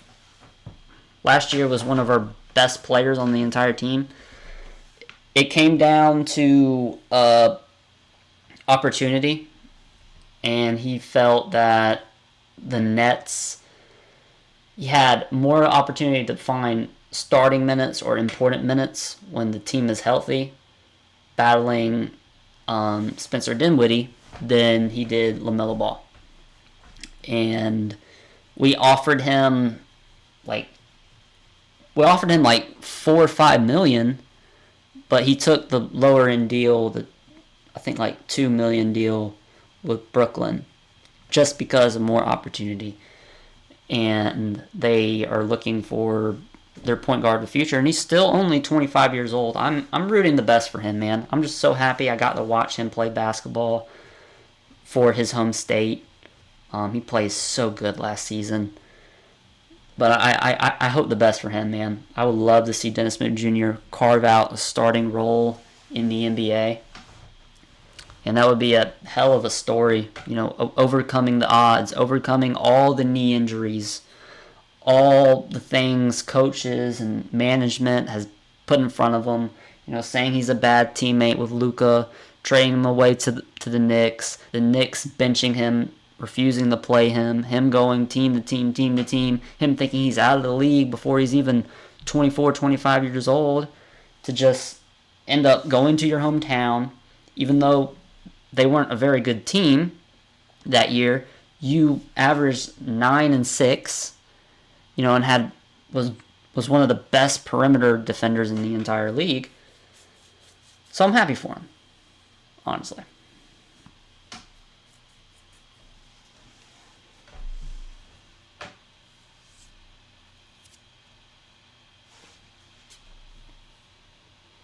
Y'all should take a chance on John Wall. Maybe. But I think John Wall's honestly... We don't need any more locker room BS. I'd rather them just roll with the young guys. I think this team is another... Like I've said, I think we're a year away from playoff contention. Or having a shot at it. I think the Miles Bridges situation... We've let it linger too long, and now we're reaping the effects of it. It has set this team back 2 years now.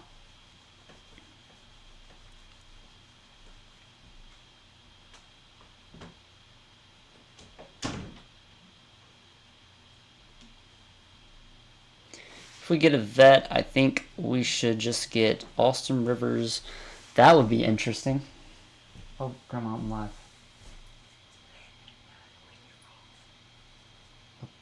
Okay, well, just came in front of like 5 people. It's too late now. What? I close it. Go ahead. Go ahead. Jesus, I am sorry. Hold on. Me too. Let me know. Okay, I don't know why she didn't text me. Alright. Sorry about that, guys, but anyways, I'll finish my thought. That would be interesting if Rivers came after what he said about Miles Bridges and us not putting enough talent around him. That would be interesting. Ish Smith, I loved what he did when he was in Charlotte, and I'm so happy he got that championship as well. Miles is still in the facility. I'm pretty sure he's still playing this year still. It is a possibility. Yeah, it is a possibility, and he is under contract, and you know, you got to play your players. So if he's able to play, you play him, and you better let him walk in the offseason. Rivers would be good. Solid. He's not the player he used to be, though. Kendrick Nunn, man, he had that 1 year with the Heat, and then he just fell off. Goran Dragic, solid vet. Ish Smith, still a solid player. Forbes, okay wing, but we have enough wings. Not Teo. No, I think Teo is pretty darn good. I mean, he averaged 6 and 4 last year. Multiple 10 assist games as well.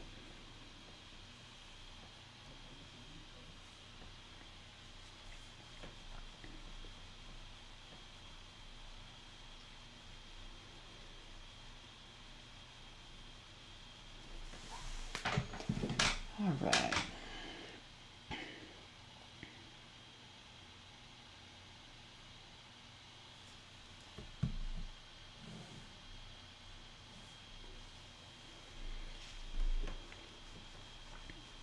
What do you think about Michael Carter Williams? he's a little too old for me right now. I think he was on the Magic last year. He was on one of those teams, and he barely played, though. I mean, I wouldn't be too mad about it. I think Michael Carter-Williams, I don't know, I think it was injuries that happened, but he won Rookie of the Year. Kind of sad what happened to his career. I really thought he was going to be a good point guard.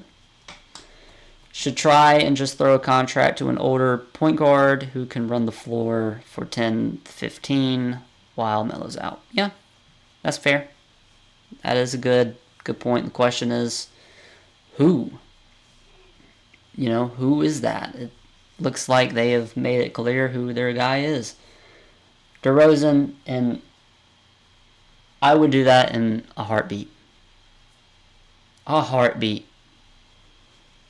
I would love to have Dennis Smith Jr. back in a Charlotte Hornet uniform.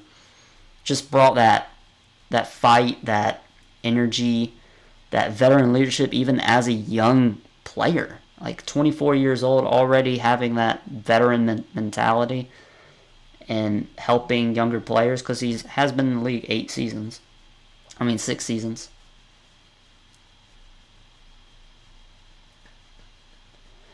The backup point guard, if we can rectify it this season, we will do something this year. Just don't know what. Yeah, I don't see any good option there, and it's also you need to have LaMelo Ball in 36-38 minutes. DJ Augustine washed. Well, yeah, he is pretty damn old. You know, he's been in the league 12, 13, 14 years. Oh, I thought you were talking about DJ Augustine. My bad, man. George Hill, a better option than DJ. Yeah, and neither are probably going to be in the league. I'd take Isaiah Thomas over both of those.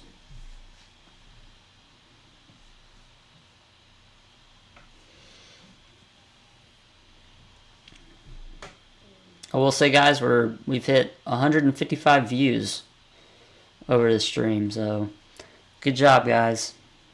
I think the most we had was, what, 5 or 6?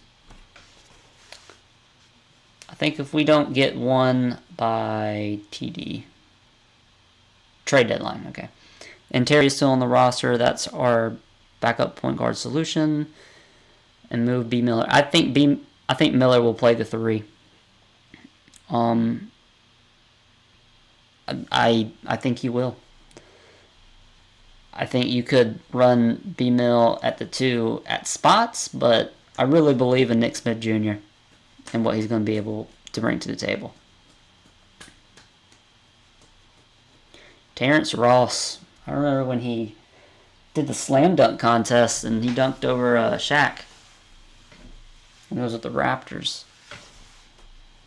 Man, the slam dunk contest has fell off so much. Yikes. Yikes, yikes, yikes.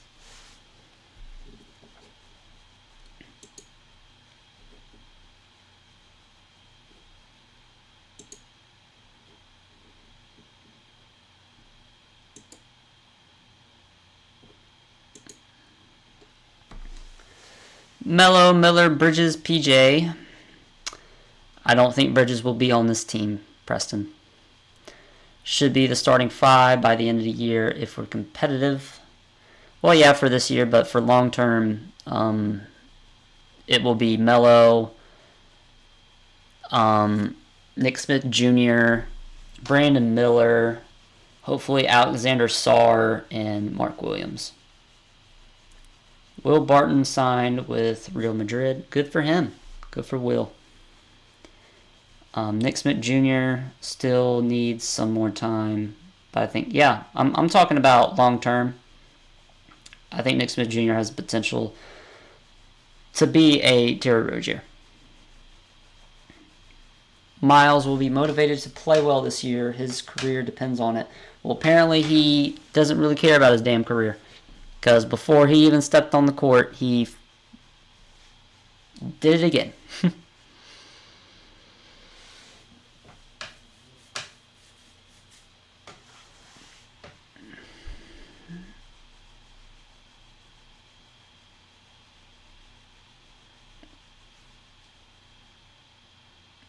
Hold on, let's check. Check what's happened in the NFL.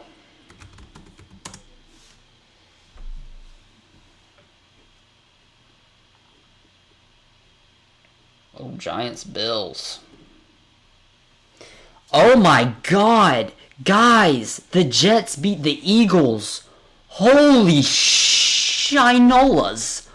Oh my Lord! What?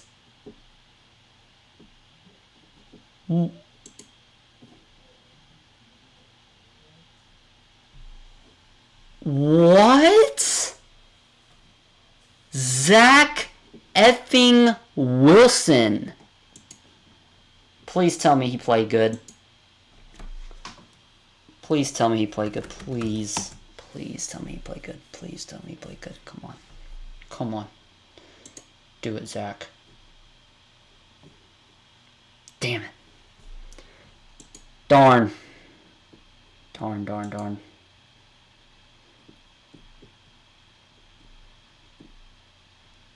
God, they got 3 picks. It must have been pick 6s or something. 19 on 33 attempts, 186 yards. I'm telling you, I'm not really a football channel, but I just gotta say this. The Jets can be competitive this year. All it is, Zach Wilson just cannot commit turnovers. If they can do that, they can be competitive and possibly make playoffs. You might as well. You lost your first round pick. Wow. That's huge, man. Yeah, Niners lost. I watched that game. That was crazy. Really happy for Walker. And who knew? Who knew that would happen? Wouldn't surprise me if he... The Miles situation is so damn confusing. Because I thought he was in Miami that whole time, but I don't know. Wouldn't surprise me if he did whatever they're claiming he did. But for his sake, I hope not. You know, Preston, I look at it this way. You know, there's an old saying in Tennessee. You know, you might have heard of it, but it's in Tennessee. It says, "Fool me once, well, shame on you. Fool me once, can't be fooled again." J. Cole. I know it was the president that said that, but it's J. Cole. And he derives that from, fool me once, shame on you. Fool me twice, shame on me. Or fool me twice, can put the blame on you. Fool me 3 times. Okay, you get it. Yeah, so I was willing to listen to Michelle. Was it Michelle Johnson? I believe it was Michelle Johnson was her name. Where she wanted us to have a forgiving heart.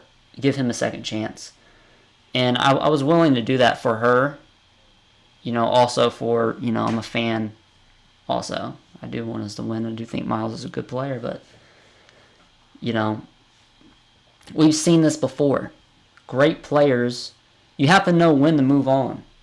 And some of these players are just destined to throw their career away. We've seen it. O.J. Mayo.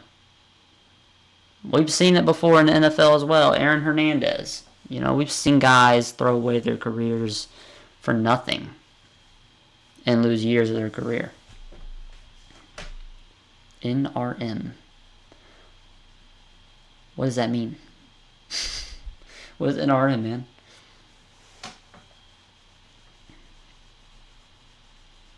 AFC is stacked. That is true. You're right on that one. There's a lot of great teams in the AFC. Dolphins are one of my favorite teams to watch.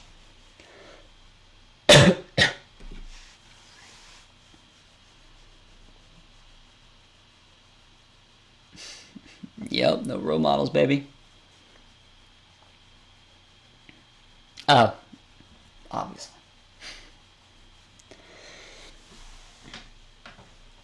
All right, boys. So we have been up here about 4 hours.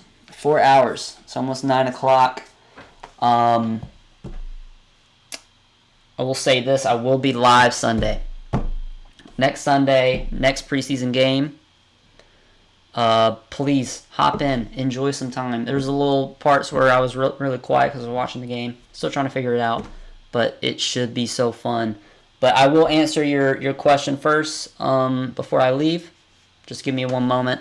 So Sunday, we'll try to get up here 6:30. Have a little pregame show. I'm trying to learn this whole thing. This is going to be a season-long thing for me. Please let your friends know. Any support. Get as many people in here. I want to make this a community thing and be a main focal point of my channel. But you think Texans will lose to the Panthers? I don't. I think C.J. Stroud's been great. Our defense has shown they are not great. You look at why their receiving core so much more better than ours. Nico Collins has been such a steal from, I think he's a rookie. He's a beast. Dalton Schultz is no slouch. He's shown up. They have one of the best tackles in the game. They have a solid offensive line, even though they've been injured. And their defense has leveled up from last year. Especially Will Anderson. I haven't watched a ton of his tape, but the Texans are a solid team and can be in contention for a wild card. Somewhere in there. But yeah. Alright. I hope you guys enjoyed this. I know I sure did. We really started getting conversating once the game ended. This was a lot of fun. I expect to do this again. I'll say it Sunday. Let's real quick. Let's look at the week after that. Once the regular season starts. So, give me a second. Peace, YGL, man. I appreciate it, man. I really do.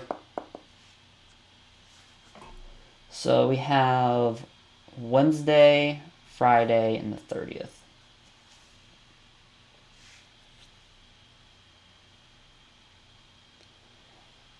Wednesday.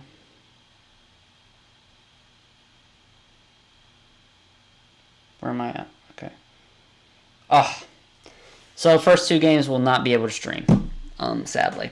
I wish I could, but I will be working. Maybe I can catch it a little later, but we will have recaps after games if I'm not able to live stream. So anyways, guys, this is Everything Buzz City here. I will be making a YouTube video soon. Oh, I got my tickets for regular season home game opener today. I'm pumped. Good thing, YGL. I will say, if anyone has not bought tickets to a Hornets game, I will say December 2nd against the Minnesota Timberwolves. I will be in Charlotte, North Carolina to go watch that game. So if you guys are coming, maybe we can see each other, talk real quick. I'll let you go on with your day or whatever. But if you guys do come, I'll be happy to meet some of you and meet some of my supporters, man. Every view counts. So thank you very much. Anyways, it's Everything Buzz City here. I'll see you later tonight or tomorrow with the game recap. Peace.